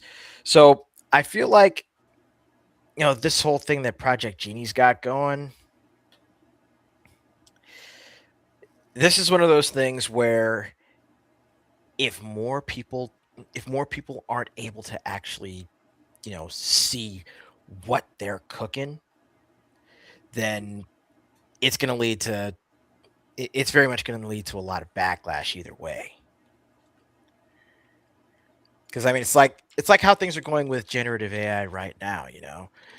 Just the tools are there, and the tools have the potential for some utterly unhinged levels of quality. But it's the people we got to worry about.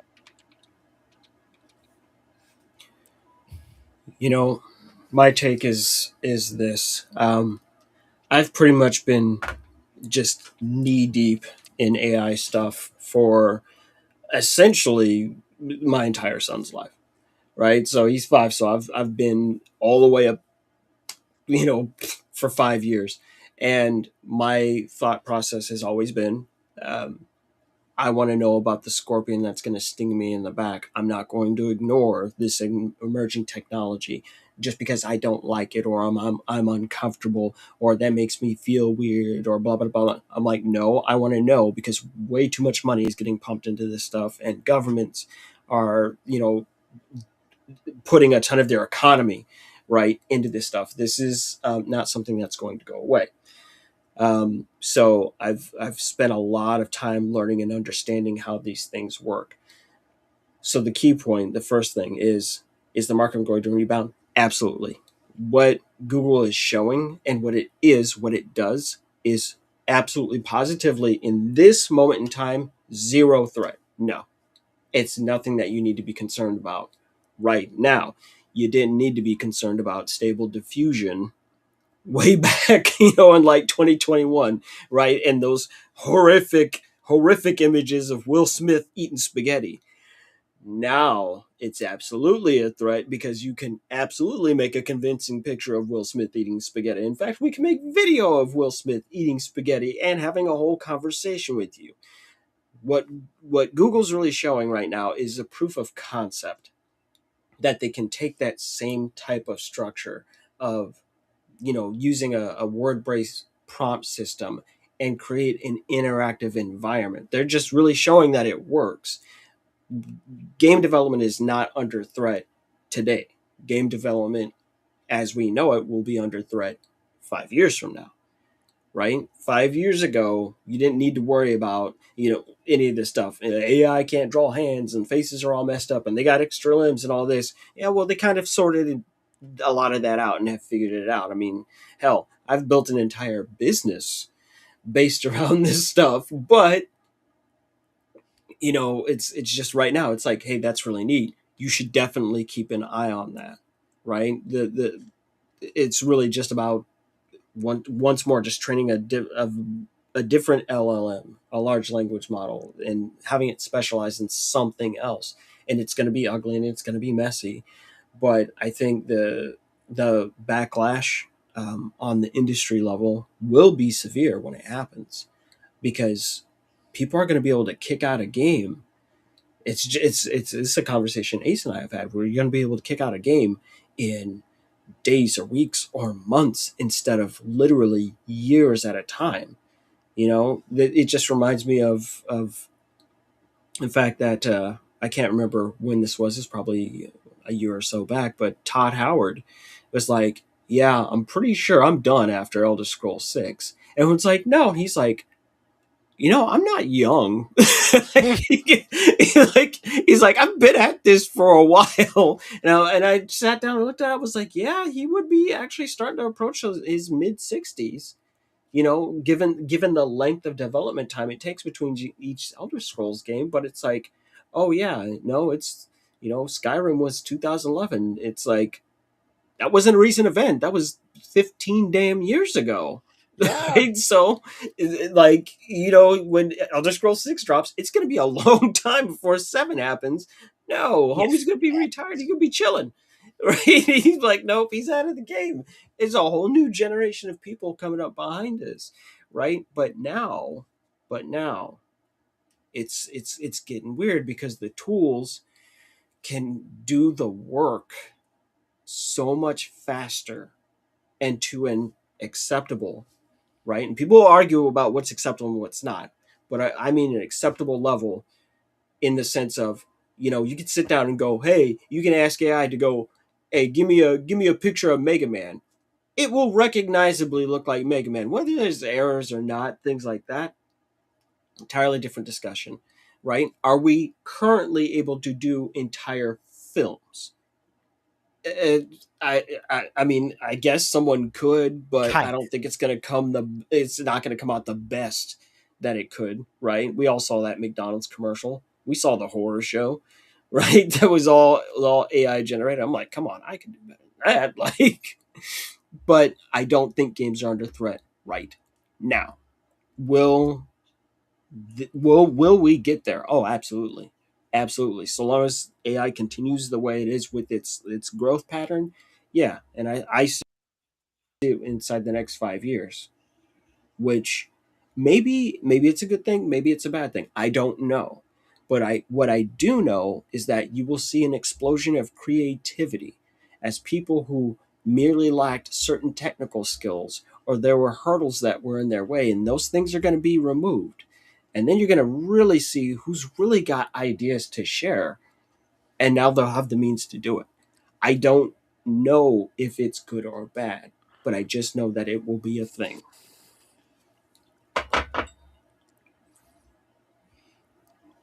That's all we got to say about that. That's what I've got. So, we're supposed to be having a talk about Interplay. Yes. As a matter of fact, we've been waiting on this segment for quite some time, just considering that, the retrospective honestly has become one of my favorite segments to just sit and listen through, because there's so much to actually, there's so much to discuss. There's so much to really, mull over once the topic, once the gauntlet is actually laid down. So, with that being said, it's the monthly bonanza. Nick, Interplay. I apologize now. I know it's been a little bit delayed. Things kept coming up. My daughter just threw up again. So I'm going to feel a little rushed, and I apologize now. As Ace was saying, sit back, relax, let me monologue a little bit. I apologize if it gets a little bit boring to you. But Retrospective is our chance once a month to look into the past and highlight a dev team, publisher, or a defining moment from gaming that's shaped the industry and maybe our personal love for video games as well.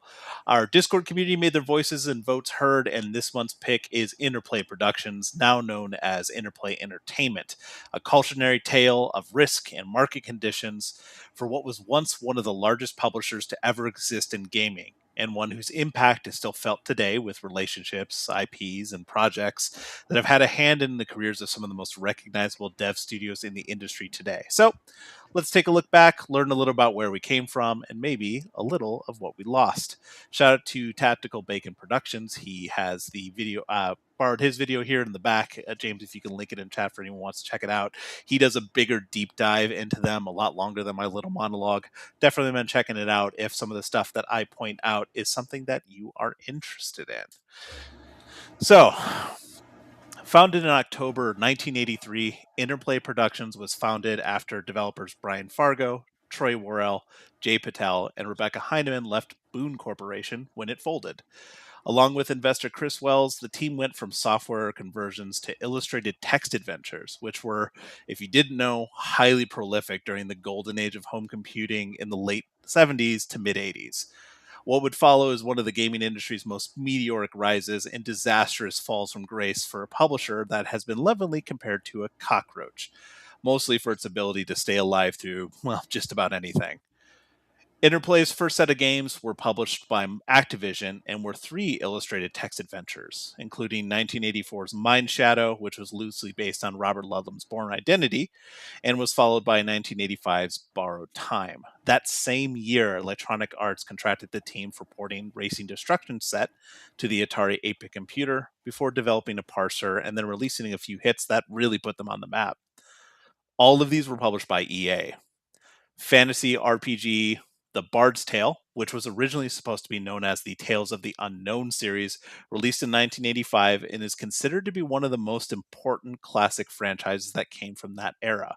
The pioneering 3D graphics and UI was one of the first to feature a fully colored first-person 3D dungeon view and was more immersive than other games of the era like Wizardry. It set the standard for dungeon crawlers for the next decade, while also spawning 2 additional titles, all that eventually went under the Bard's Tale moniker. This is where Interplay made its name as a quality developer of RPGs. But what followed next was the critically acclaimed Wasteland. Released in 1988, the post-apocalyptic setting with a rich story, deep world building, and morally ambiguous player choices were paired with game mechanics based on tabletop RPGs to create the commercially successful and pioneering title. Anyone who followed Interplay growing up knows the game's influence would be felt by another title that, I'll be honest, we'll talk about in a little bit. Don't get ahead of ourselves, Oliver. I know you're ready to start throwing that out.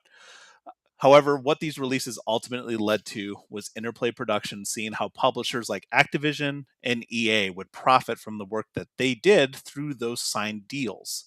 And therefore, that spurred the team into self-publishing and growing their business that way. This new era of Interplay was kicked off by 1988's self-published Battle Chess, which, hey man, I definitely played when I was a kid. It may not look like much nowadays, but the animations for chess pieces being taken away were completely new at the time. Additionally, the studio's development of the sci-fi adventure video game Neuromancer, which was loosely based on William Gibson's novel, was one of the first and most defining adaptations of the cyberpunk genre, while also reaching critical acclaim and blending the point-and-click style exploration with RPG elements. From here, we would really see Interplay slapped on boxes that basically became so influential in my childhood, I just associate it with that. The studio moved on to publishing and distributing games from other companies too, all while still continuing the internal development that they had. What the 90s saw was an absolute portfolio powerhouse that was notably filled with risks that Interplay took on smaller development teams. One game that I've talked about before is like my main experience or my own like personal gaming memories. We talked about a little bit during Memory Card Chronicles, specifically me using a fax machine to tie up phone lines and play multiplayer with a childhood friend that was maybe 2 miles away, was the space FPS Descent that was released in 1995 by a startup called Parallax Software. Unfamiliar with them? Eventually, they would split off and become Outrage Entertainment and Volition. best known for Free Space, Red Faction, Saints Row, and the Summoner series. Not only that, but in the early 1990s, founder Brian Fargo served as an advisor to a little startup called Silicon and Synapse in exchange for 10% equity in the company. This particular team started with contracts to port games before striking out and publishing titles through Interplay. Maybe you've heard of their releases: Rock and Roll Racing and Lost Vikings. Anyone? You're correct. That is the team that eventually became Blizzard Entertainment. Two more risky ventures along those lines include Max and Shattered Steel, the later of which was was a title from a team of two unknown Canadian med students that never really caught on. However, the publisher built a strong relationship with the pair, who were better known to us as BioWare. This team would go on to develop and release Baldur's Gate to critical acclaim in 1998. In addition to that, Interplay outright bought MDK's developer Shiny Entertainment, best known for the Earthworm Jim games, while also not being a stranger to some of our podcast members. We've been calling out Shiny for a little bit now. 1997, though, was another watershed moment, with Wasteland's eventual spiritual successor in Fallout being released. I mean, what else needs to be said for this title, right? Ultimately, it resulted in a sequel and an in-house development studio called Black Isle Studios, who produced multiple fan favorites. Some of my personal favorites, too. We mentioned Black and White recently. The atmospheric open world game that was Fallout was profoundly important to the gaming industry, revitalizing the CRPG genre and becoming one of the greatest series ever created, with deep lore and a mature satirical world. The startup Interplay logo that was in all these games is honestly seared into my skull just from those two titles. I still have a fondness for all the OGs for Fallout 1 and 2. After all, I wasn't a fan of Fallout 3. That's just how I'm going to put that down. What this highlighted, however, was a massive issue with Interplay's plans. They consistently purchased and released games in order to break into the home console market. Console games were rapidly outpacing PC titles at the time, highlighted by the fact that although their games like Fallout and Baldur's Gate were critical successes, it couldn't compare to the sales figures of games like Final Fantasy VII. In fact, Baldur's Gate, while an amazing game, was a financial loss for Interplay. The pivot to get into this market was hampered by titles that were not a fit for their console counterparts. Can you imagine fitting some of those titles onto a console in those days? Pretty crazy. By 1998, Interplay was publishing as many titles as Activision and EA, but games like Light and Darkness and Die by the Sword, which was developed by none other than a fledgling Treyarch, were innovative but ultimately risky gambles that never paid off. In order to raise capital, the company decided to go public, which resulted in the company trading at $6 per share, well below their goals of $10 per. More losses resulted with a series of canceled titles, restructures, and releases being pulled, most notably Kingpin, which was due to the Columbine shooting. While the company would have some hits on the horizon, in 2001, Titus bought a controlling share, shutting down Interplay's publishing arm and eventually forcing out founder Brian Fargo, who would go on to create a new studio known to us as In Exile Entertainment. From here on out, the shambling corpse of Interplay would gain its moniker as the cockroach of the industry. IPs and teams were sold off. In 2002, they were delisted by the NASDAQ. Multiple court cases were brought against Interplay for breach of contract and unpaid worker compensation. And in December of 2003, Black Isle was shut down. All of this while the company was bleeding money, but somehow still alive. As one more kick in the stomach, the employees who saw the writing on the wall and left Black Isle ahead of the closure left to form their own studio, Obsidian Entertainment. Then they got into contact with some of their friends at BioWare after the Interplay split and released a little title called Knights of the Old Republic. So, friends, gamers, listeners, and students, what else can we say about a company that had enough money to grow, but not enough to outspend their risk in an increasingly competitive market? A company that owed back taxes, unpaid rent, and benefits, yet still survives to this day, relying on mostly IP licensing and re-releases of classic titles left in their catalog, like Dark Alliance 1 and 2 and Earthworm Jim. I think what we should say is how amazing the reach of this company was, and how many games I played as a kid that truly defined my childhood and my love of video games. Recognizing that Interplay logo is forever in my mind, and for good reason. For a while there, the main bulk of Interplay's releases were definitive experiences. So, in the end, what we should highlight are the game franchises the studio was involved with, the dev studios that cut their teeth under the Interplay umbrella, and to remember the work of the people who created the experiences we have.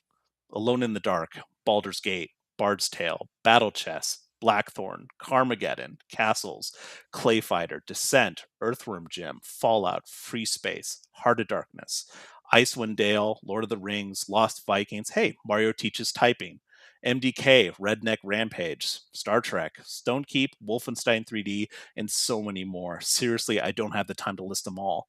So thank you, Interplay, for helping me fall in love with this hobby. And last but not least, rest in peace to Interplay founder Rebecca Heineman, who passed away this last November. All right, guys, that's what I have. Interplay. Don't forget, hop on our Discord. Let us know what teams or moments you want to see highlighted in the community next month. I'll toss it onto a poll. Again, thank you for listening, sticking with me, and appreciate it, guys. Do you have any experiences with Interplay? Any memories that flood back after me mentioning it? I'll just keep it nice and short. Aside from, outside of Earthworm Jim and Descent, there was one PlayStation game that was popping up. Well, two of them that were popping up that pretty much unlocked some major core memories for me. Loaded and Wild 9.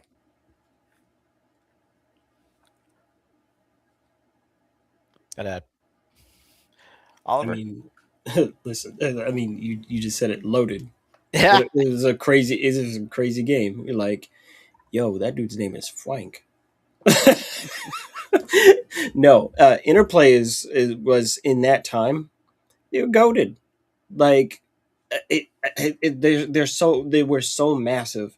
It's hard to find someone that was playing a game in that time or playing games in that time that didn't play at least something that came out of Interplay, because they were just colossal. Like they were, I hate to say it, they were the EA of their time. Like I don't know how else to say it. They were huge and they were everywhere.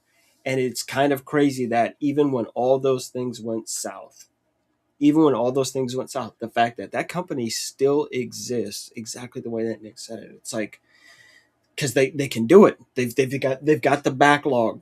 They've got the massive backlog. They've got so much IP control.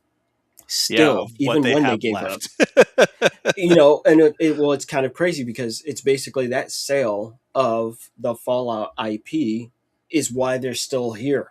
Like, I just vaguely remember it's like, no, Bethesda paid a lot to get their hands on that IP. What's they even paid out crazier the too, like the fact that you brought that up, definitely check out that video that was linked earlier if you want a little more in depth. I just did a very brief overview. It was weird. Like, Interplay, as part of the deal, were trying to make a Fallout MMO at the time, so they retained the rights to do that.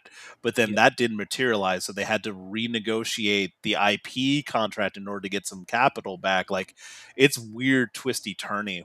For me, what I wanted to highlight with this retrospective especially was I didn't understand back in the day that Interplay wasn't the people who made the game. They were publishers. I didn't understand that relationship when I was younger.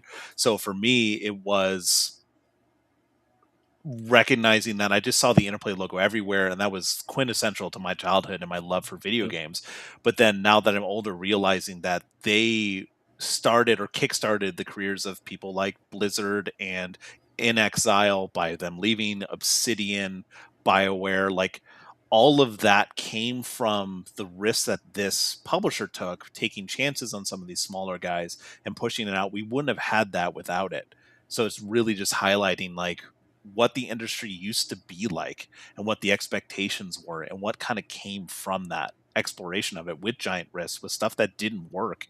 Even games that are, like you said, goated, like Baldur's Gate was a series that was spawned, but it was not a financial, it was a loss for Interplay to get that game out, but look where it is now.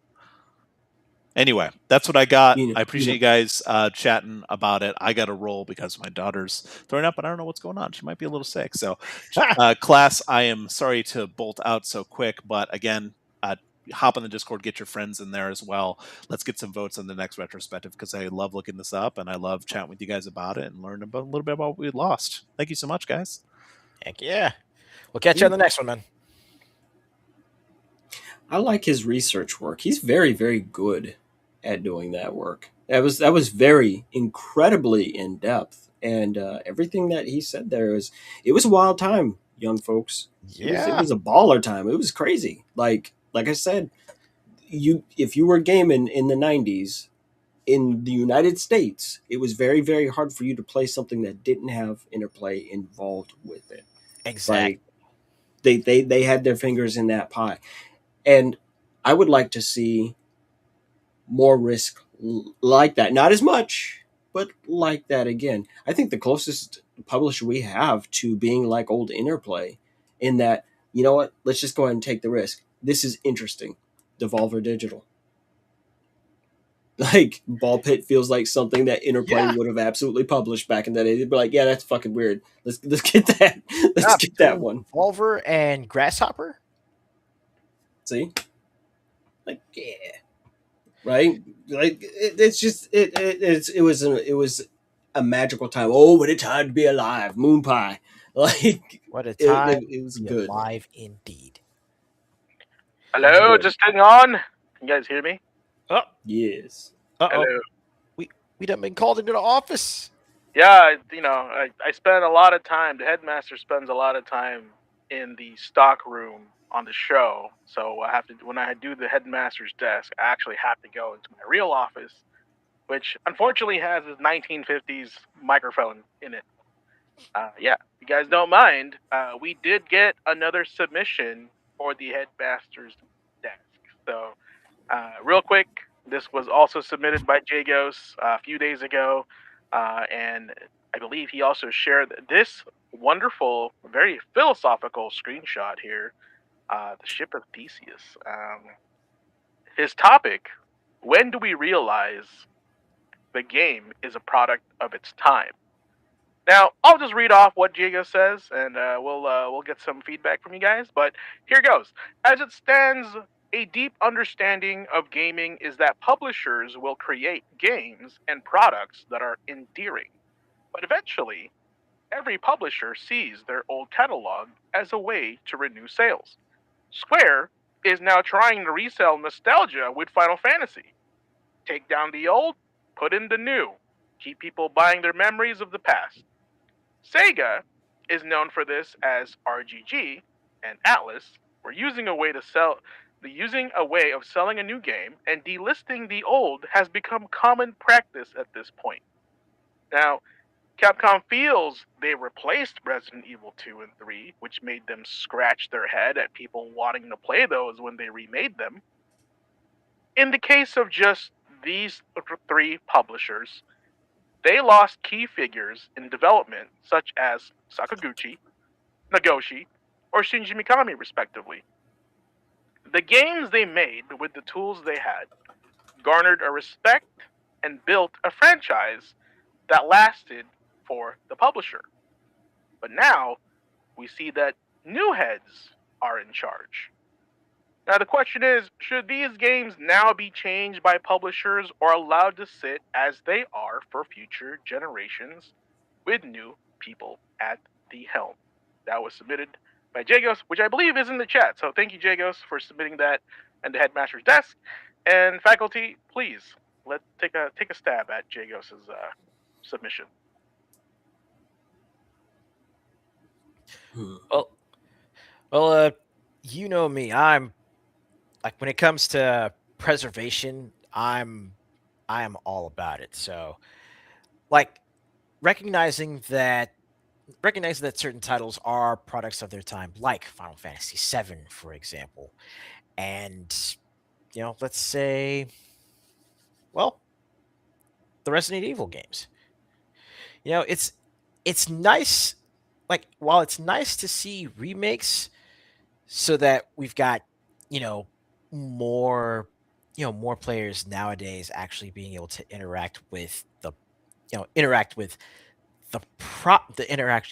intellectual property, excuse me.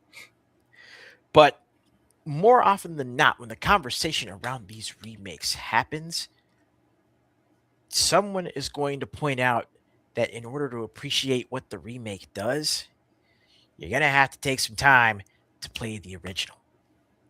And having the original games being delisted, even if it's just for, even if it's just for, like in the case of Final Fantasy VII, even if it's just to, you know, re-release of re-release that same port just with, you know, apparently more polish, or what they claim is more polish.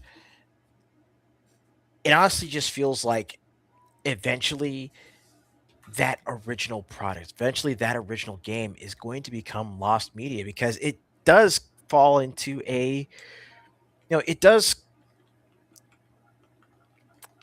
bring up the whole ship of Theseus argument, as far as just, whether or not this is, whether or not this is the same game, even though with each port or with each re-release, something about it at its core is being fundamentally changed.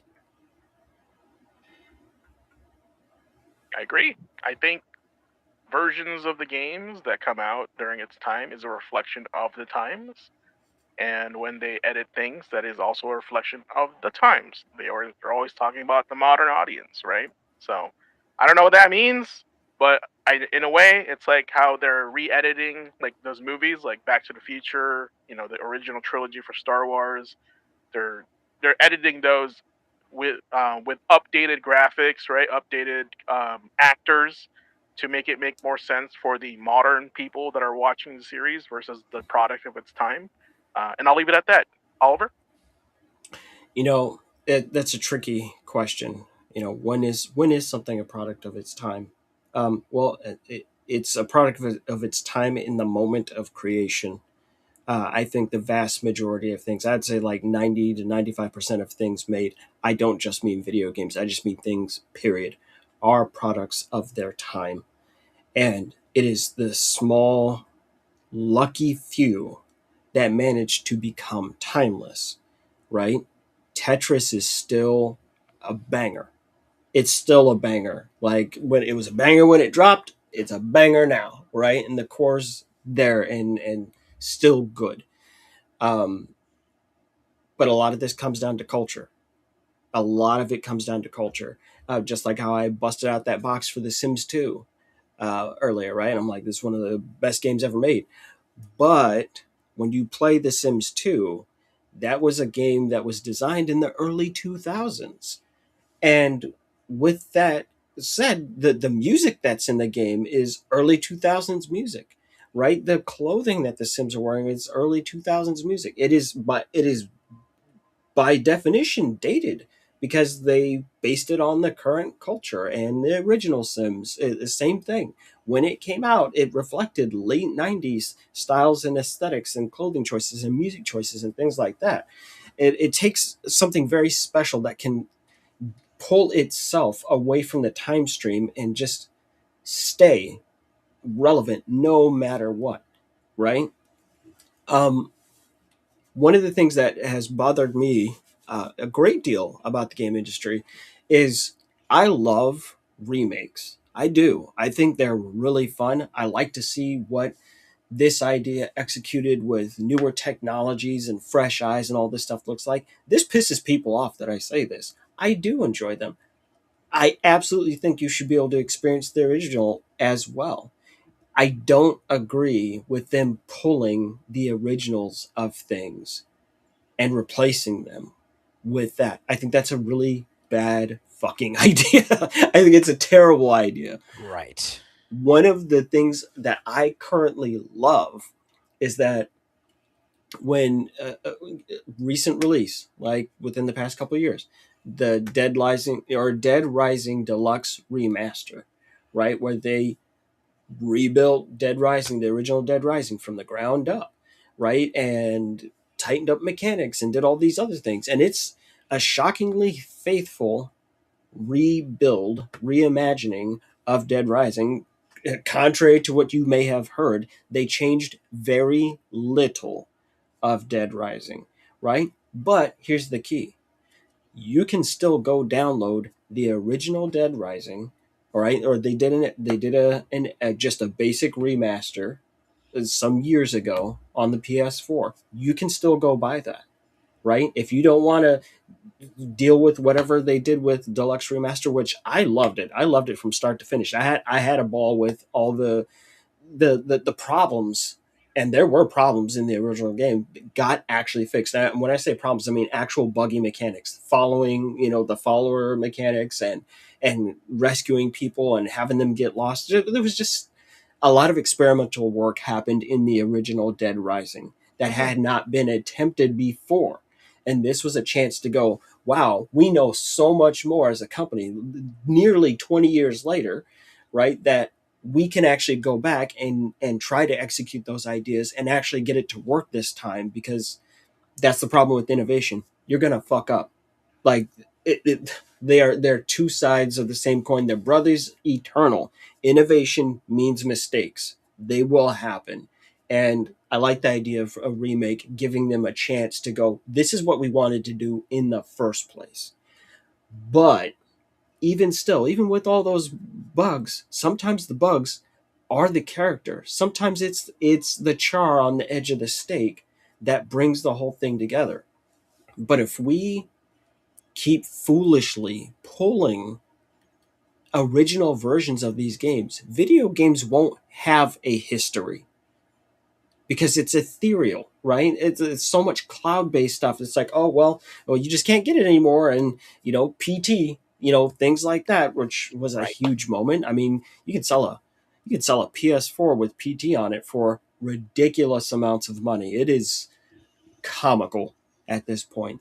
So I like when developers try to keep as much of their product out there and available for people to get their hands on, even if it means, oh hey, look, we released this game and there it is, it's out there. Oh well, eventually we're going to delist it from the digital store, but we did make it physical, so if you can track it down, good on you. I'm always going to tell people to buy physical. If you really love something, pick it up, right? And hold on to it, because you just don't know when someone is going to get a wild hair up their ass. And I am deeply, deeply critical of digital storefronts as a whole. The very first reason I even got a Steam account in the first place is because my wife, well, not at the time, but she got me Half-Life 2. So I have a very old Steam account. I fucking hate Steam because I'm like, at any time, you guys could just go, well, that's that. And every game I got on there is gone. It's done. It's toast. It does not matter. And I'm like, that just doesn't seem like a great idea, not to invest, 60, $70 into what is essentially ethereal product.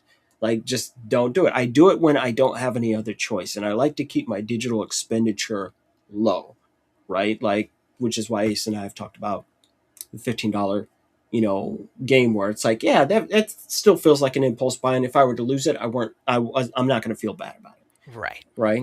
But this is a very large ongoing problem, and I don't think it gets resolved until people stop opting into it. And that includes remasters that you don't like. If you were interested, but you're like, not at the expense of that thing, do not show up and do not participate in that thing. That's the only way that they'll learn. Markets only correct themselves when it is clear that the market won't function. But as long as people keep participating, well, they're going to continue to do what they do. And eventually, well, something's going to change. That's what I've got. Well said, gentlemen. Well said, gentlemen. I'll be running back to the stockroom here while you guys start up the tech. Good job. See you guys in 2 minutes. Yep. Lead it off, Face.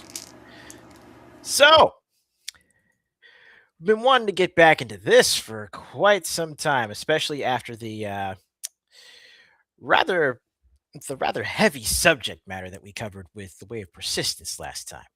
So, this week we're going to take a decidedly lighter track with our lecture hall and pad work. I keep thinking back to, the Headmaster story about his first encounter with the game that changed his view on superhero titles. That being Batman Arkham Asylum. And this session actually dovetails pretty well with last week's discussion about deciding what pace you want to play a game at. Now, Arkham Asylum, let's face it, it's still one of the top action games out there. And the major consensus at the time of its release is that the game made you feel like you were actually in Batman's shoes.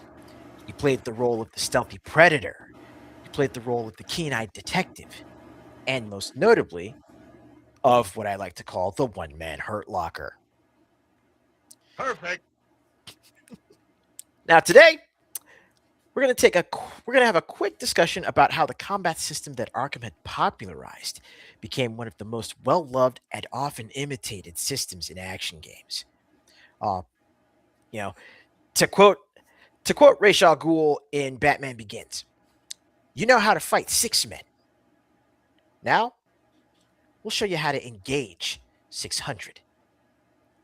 This right here is what I like to call the way of the tsunami.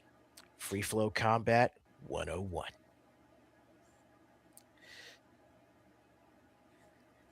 Call and response, pattern recognition, reads, tells, gambits. Sound familiar? It should. Think back to our session on the way of the spear. Everything we talked about regarding space control and honing one's spatial awareness comes into deliberate, pinpoint focus when talking about games that feature free flow combat. This goes triple for Rocksteady's Batman Arkham series games. Other notable examples include WB's Lord of the Rings Middle Earth titles, Insomniac's Spider-Man games, and a little bit of a shout out back to what we were mentioning earlier, Sleeping Dogs. The chief difference between these and other action titles is that to continue flowing from one strike to the next, from one enemy to the next, keeping your momentum and damage output steadily ramping up, you need precise timing for your button presses. In the midst of it all, you also need to be aware of attacks coming that you can counter or simply need to dodge and not be there for. Dodging and countering also adds to the flow of your assault, creating a synthesis of offense and defense. Now, I'm not necessarily the most far traveled when it comes to free flow combat, so I'm going to go ahead and kick this discussion over to someone who has comparatively perfected working with this system for a bit of a deeper dive. Oliver, seeing as how you got the chops in Arkham and many of its contemporaries, we'll go ahead and kick this over to you to finish. You know, free flow combat, when it first emerged, again, just anecdotes, but I was going to pass on Arkham Asylum when that game was coming out. I had never heard of Rocksteady, and it was well known at this point that most superhero games or licensed games were always kind of cash grab, hot mess titles. And my wife was like, "I think I need you to play this one." I was like, "What?" And she was like, "No, I feel like there's something special going to happen there." And lo and behold, she was right. Anytime a game gets my wife's attention like that, it's like 95% of the time she's correct, and it's going to be a certified banger. Just hearing the fact that she was the one that mentioned it to you, that got my eyebrows perked up. Like, wait a minute. She was the one that pointed out. She was like, "I really think I need you to play this one." She's like, "They got Kevin Conroy, they got Mark Hamill in here. This absolute stellar game drops on our heads."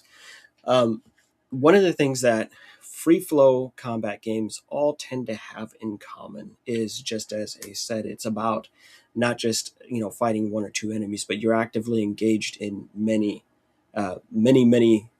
smaller fights at once. Mechanically, what makes them so interesting is that they also have a tendency to have good player to character or player to NPC interactions, and instead of just a very generic swing that just kind of hits and a canned reaction, they really get in and grapple and have more realistic impacts and things like that. It's something that you have to take into consideration. In my time since Arkham Asylum and playing practically anything that's got free flow combat in it, I picked up a few records in my time. There was a short while there on PlayStation Network where I was the top free flow guy in the world on intensive treatment in Arkham Asylum because I would play it so much, like having perfect free flows. In Insomniac Spider-Man on spectacular difficulty, the highest difficulty in the game, I've pulled off an entire one of the challenge areas with one complete combo. It was 240 hits across every single wave of enemies that are in there. And, my wife goes, "How do you do this?" I'm like, well, unlike other games, you assess threats very differently in a free flow combat game. I'm like, I'm not tracking an enemy. I'm not looking at him particularly in detail. I'm tracking motion and I'm tracking color. When you play Arkham, it's very easy to use your peripheral vision to tell if a guy has a stun baton in his hand or not, or if he's got a knife. When it's time to place yourself into a counterattack situation where a guy is moving on you, you need to be able to quickly tell through, oh, is it blue? I can do a standard counter. Or if that guy's got a knife, and what is the proper call and response? Because free flow combat is really kind of like Marco Polo. They just want you to respond correctly to given stimuli at any given time, right? And so when you get in there and you start to very, very quickly train yourself to respond to certain things with the exact correct response, what looks like just ungodly reflexes, it's not reflexes at all. It's just that, no, you just kind of really trained yourself over time to do some very specific things, or how to manipulate the situation so you can give yourself a chance to breathe. But it really is more about track the motion, figure out what the unique details of dealing with a particular type of enemy is, with the exception of sleeping dogs. That's just fun. that was just fun. It's get in there. It's snappier. It's quicker. It still has a very similar counter response thing, but sleeping dogs goes, hey, let's really get you interacting with the environment. Hey, grab this guy, run him over, and slam a shutter on him, or shove him into an air conditioning unit, or do any of these things. But overall, it tends to remain the same, and that's just, we're gonna really put many enemies around you, and you need to manage a situation. It's not a knockdown drag out fight in the most common sense, but they have a tendency to make you stop and think about how you're going to interact with all of these enemies at once, and being able to assess what is the most dangerous thing on the screen right now. Ace and I have played a lot of Shadow of Mordor and Shadow of War, and that's another incredible game that managed to combine all these things together and then stack its own layer of uniqueness on top with its nemesis system. Remembering, oh, wait, I fought that guy before. Yeah, he remembers me. Now he's come up with new defenses and new tactics to undo my favorite tricks, which is just absolutely wild. And it, again, goated game. And I wasn't even a Lord of the Rings fan, but I was like, oh, I got to play this. You talk about these guys coming back from the dead and talking mad shit. But no, they all have that thing in common: managing an environment of enemies who, frankly, no matter what you do, they always have numerical advantage over you. Until it's one-on-one, they've got the drop on you.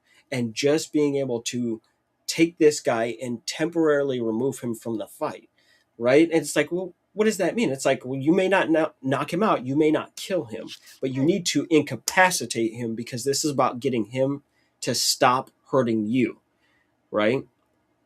More than anything else. And moving between enemies, constantly just reaffirming that thing.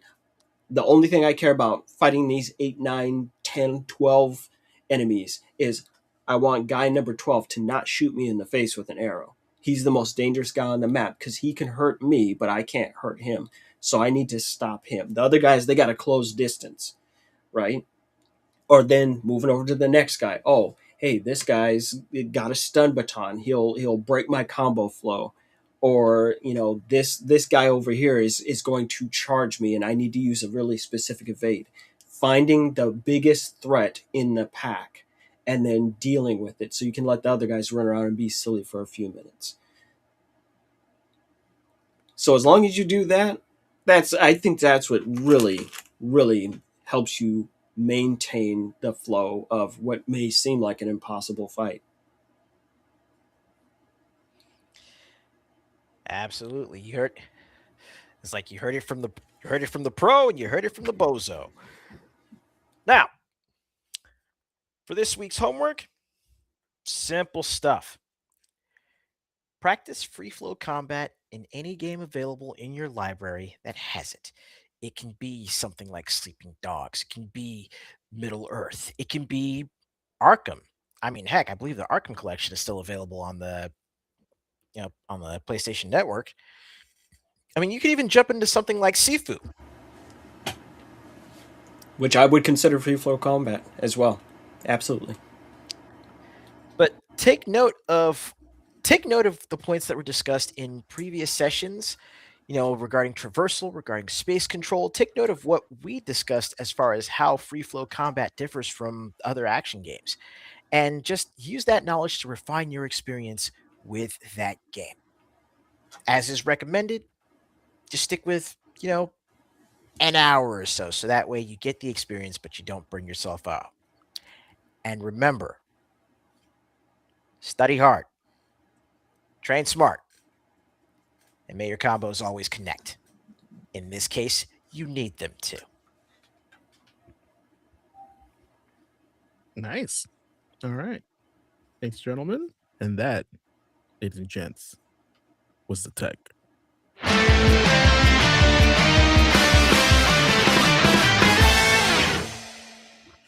Cool. All right, we made it to another section here near the end of the show. Your favorite segment, my favorite segment, the final boss. Where's my song? Oh, wait. There we go. Oh, that's not it. Yeah, that's it. There you go. I forgot. All right, now this week, everybody, the music's on. The quests are up. But the message is not everything or every quest is a mandatory quest. Now the question is, why skipping content is sometimes the smartest play? Games love to give us options, right? Side quests, optional bosses, hidden collectibles, icons filling the map until it looks like static.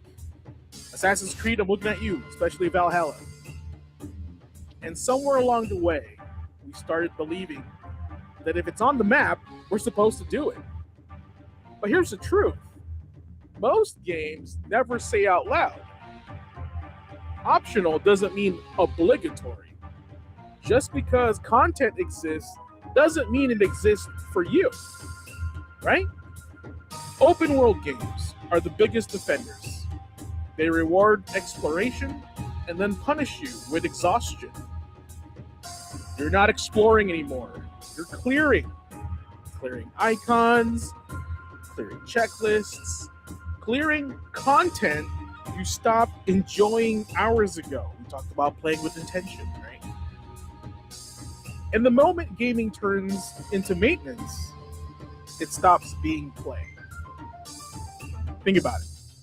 You don't have to, right? Complete every shrine, clear every outpost, fight every optional boss, right? You don't gotta chase every build or collect every item. If you want to, that's great, but you don't have to. You don't fail the game by skipping content. You fail yourself when you force it. Some of the best gaming experiences come from focus, choosing a path, and committing. Letting curiosity guide you, not obligation. Walking past things that don't serve the experience you want. And here's the part that's hard for a lot of us to accept, right? Completion isn't mastery. Mastery comes from understanding systems, from engaging deeply with what resonates. from knowing when something adds value and when it's just plain stinking noise. Games give us freedom. That freedom includes the right to say no. So here's the challenge for you guys. Next time you open a map filled with icons, ask yourself this: is this adding to my experience or just adding time? Because not every quest is mandatory, not every path needs to be walked, not every box needs to be checked. And when you stop trying to do everything, you finally start enjoying something. With that said, optional doesn't mean required. From your headmaster to everyone out there, choose what matters. And that's your final boss for tonight. All right. Any feedback, takes on tonight's final boss? If you're not enjoying the game to that level, yeah, don't do everything in the game, right? You only are required to enjoy as much of the game as you enjoy, right? Like don't get yourself caught up in a quagmire or chasing down every little single possible thing. You know, since Demon Souls was the thing that was brought up earlier, and along with the Dark Souls franchise, there's a big joke to be made here. Huge joke. I love Demon Souls more than any other game in that franchise line, right? Where everyone else just gushes over Bloodborne. I think Bloodborne is one of the most overhyped games I've ever seen in my life. I have not platted Demon Souls. I didn't plat it on the PS3. I didn't plat it on the PS5. I just haven't gotten around to it, even though it's my favorite. Like, I've just, think about it for days. I platted the shit out of Bloodborne because I didn't want to play Bloodborne again. But also, doing those things required to get that platinum was not a huge reach. I didn't feel like I was extending myself any further than what I was already doing. So I decided, okay. But then other, things in Demon Souls seemed very, very tedious to me, and I just wasn't interested in engaging that part, and I still haven't. Right? It didn't bother me to do so in Bloodborne, and a similar thing happened to me in Elden Ring. I did everything in Elden Ring. I've totally platted that. I can't stand Elden Ring. I didn't want to come back to Elden Ring, so I did it the first time. I love Sekiro. I have not platted it. Right? I'm only doing those kinds of things on the games that I really, really feel like I have a reason to do it. But even though I'm going, we call it hate platting in my neighborhood.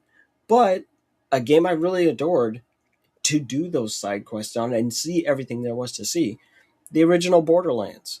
Oh, I loved that game. I had a blast with it, top to bottom, and seeing everything in those little nooks and crannies. That's fun. But if I've got a brand new copy of Super Mario Wonder sitting here, waiting to crack that open to play with my son. And I can assure you, I am never in my life going to do every single thing that you can do in a Mario game because I kind of don't think that's the point. Everyone knows that I love The Legend of Zelda Breath of the Wild and Tears of the Kingdom. I think they're two of the greatest games that I've ever played.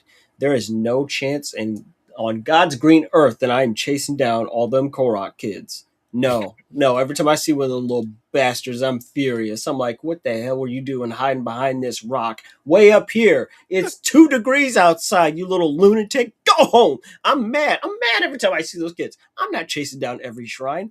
I've seen enough. I'm like, okay, I get the point. That's neat. I'm going to do as much as I need to get to the next thing, right? So it's all about deciding what the investment is for you. In no way, shape, or form am I knocking anyone who's going, no, I found every shrine. I found every Korok seed. Boy, I climbed all the way up Hyrule's ass and came out the other end. Good for you. That means you were really having a good time and you definitely got your money's worth. I played that game for 600 hours. I'm like, hot damn, boy. The cost to benefit ratio was massive for you. But for me, no, I don't need to do all that. I don't want that smoke. But I'm not chasing down all them seeds. It's a lot. It's intimidating, okay? And I just know my limits of how far I'm willing to reach. This one's for you, Andre. Now I'm motivated. There you go. And I mean, There to you be go. quite honest, that's just the mindset that I take with every game that I've played. Frankly, like I don't worry about trying to go for every single thing that's available in the game unless I really enjoy it. I mean, heck, with games like Warframe and the First Descendant, there's a lot. There's just a lot that you can actually work toward in game. There's a lot that you can earn and unlock, Yeah. but I don't try to do it all.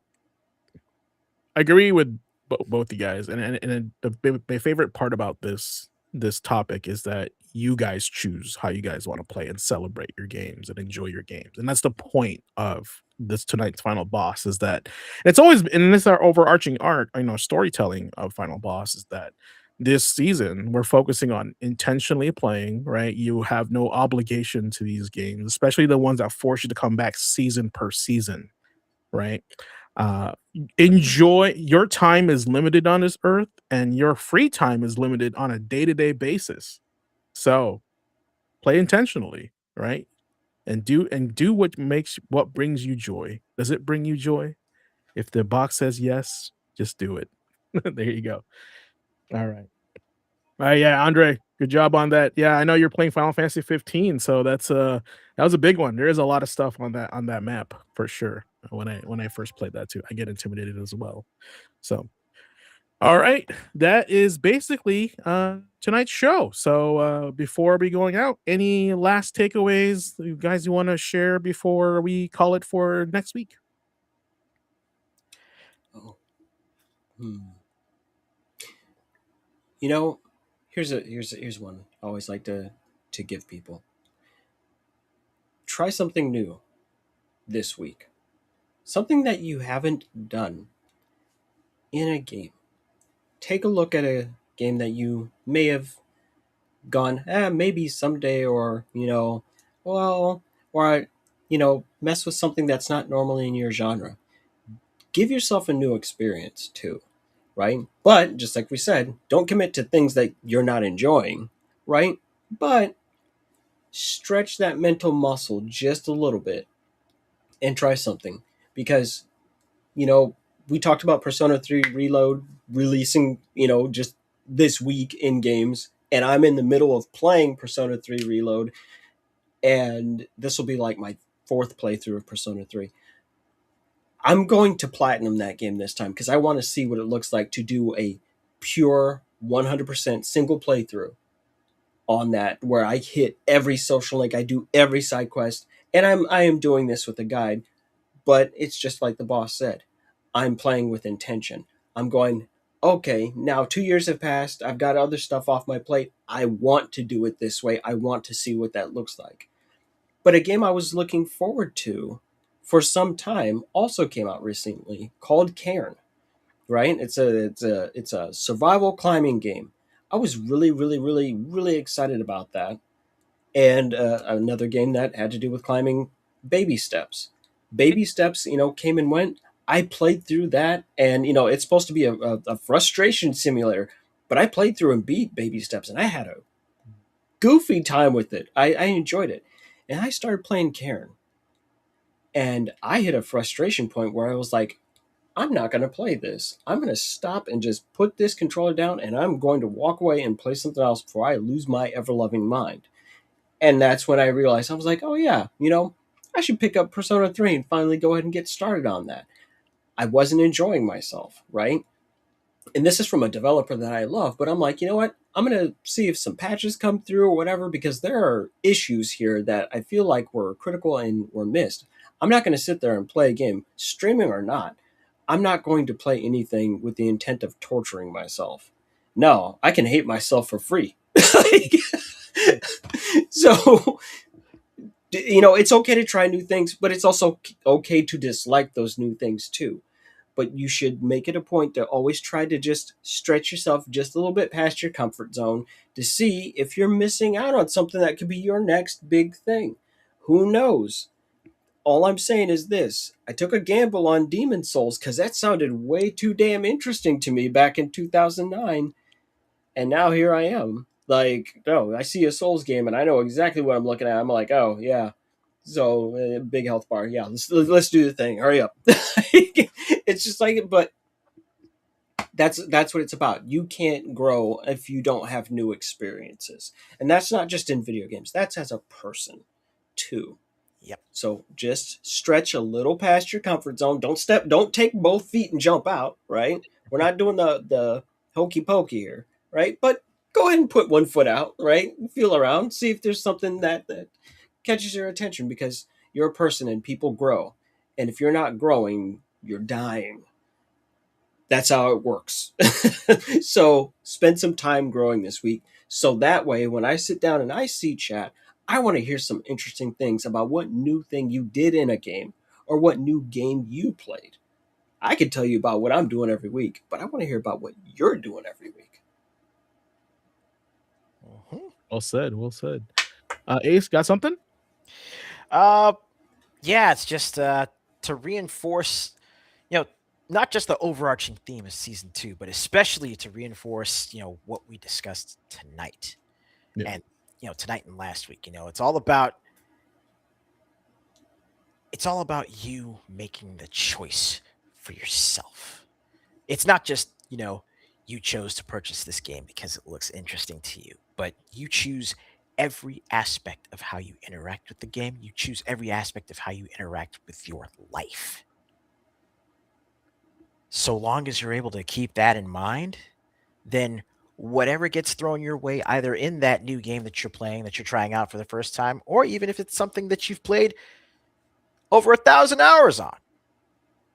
Yeah. You choose how you interact with it. So if you say, let's say I decide to pop into Monster Hunter, and there's a couple of weapons that I still haven't tried yet. I could go back, give it a shot, see how things work out. That's how I got started working with the bow, because I didn't play it much. Then I saw, Omega trying to fry someone, and they just kept flipping on either side of the beam, and I'm like, I want to do that. Yeah. Oh, You guys got me wanting to delete, make some space for Wilds. I know. I'm Right. gonna get there. So I decided. So it sounds like you should do that. Step outside that comfort zone this week, huh? I'm about to get uncomfortable. Yeah. That's what happened when I started playing Lance. I was like, man, this is uncomfortable, but I kind of dig it, So, Jagos, for you, buddy, since you said uppers, there's a Japanese copy straight from Japan from the Vita, which it originally got released from, and it thankfully got a localized for the PC, Steam, and PlayStation 4. So here's uppers for you. And also, guys, that was a long-winded answer for you guys telling the audience and the public to play some Exoprimal, because that's the shit they need to be playing. That's another one that I took a gamble on, and man, you know what I'm saying? So I'm just saying Exoprimal. Please play Exoprimal. I don't work for Capcom. I just letting you know when a good game when I see one, and it's just silly, and it's a video game as a video game. So check that out. That's my recommendation for tonight. Please play Exoprimal. This man is not play with us. This man is not steering you wrong. We'll do a community night. Exoprimal, Monster Hunter, all the above. So that'll be super fun. But yes, that's going to do it for Class 64 of the Gaming Academy. Thank you so much, everybody. Tonight we talked about time, how games age, how systems evolve, and how every piece of content needs to be experienced to have value. That's right. Huge thanks to the faculty, as always, Ace, Nick, and Oliver, for bringing depth, insight into the classroom tonight and every night we have this awesome show. If you enjoyed the session, make sure you're following us on Twitch, YouTube, and if you want to support what we're building here, check out the Gamer Quotient merch store. Links are always in the description and chat. Don't forget, submissions to the Headmaster's desk are always open in our Discord. Your questions drive these conversations, and I highly appreciate that. Plus, it gives me reason to go back in the office and use my 1950 microphone. So until next class, remember, optional doesn't mean required. It means being intentional. All right. Class dismissed, guys. Y'all have a great night. Y'all deserve also a level up.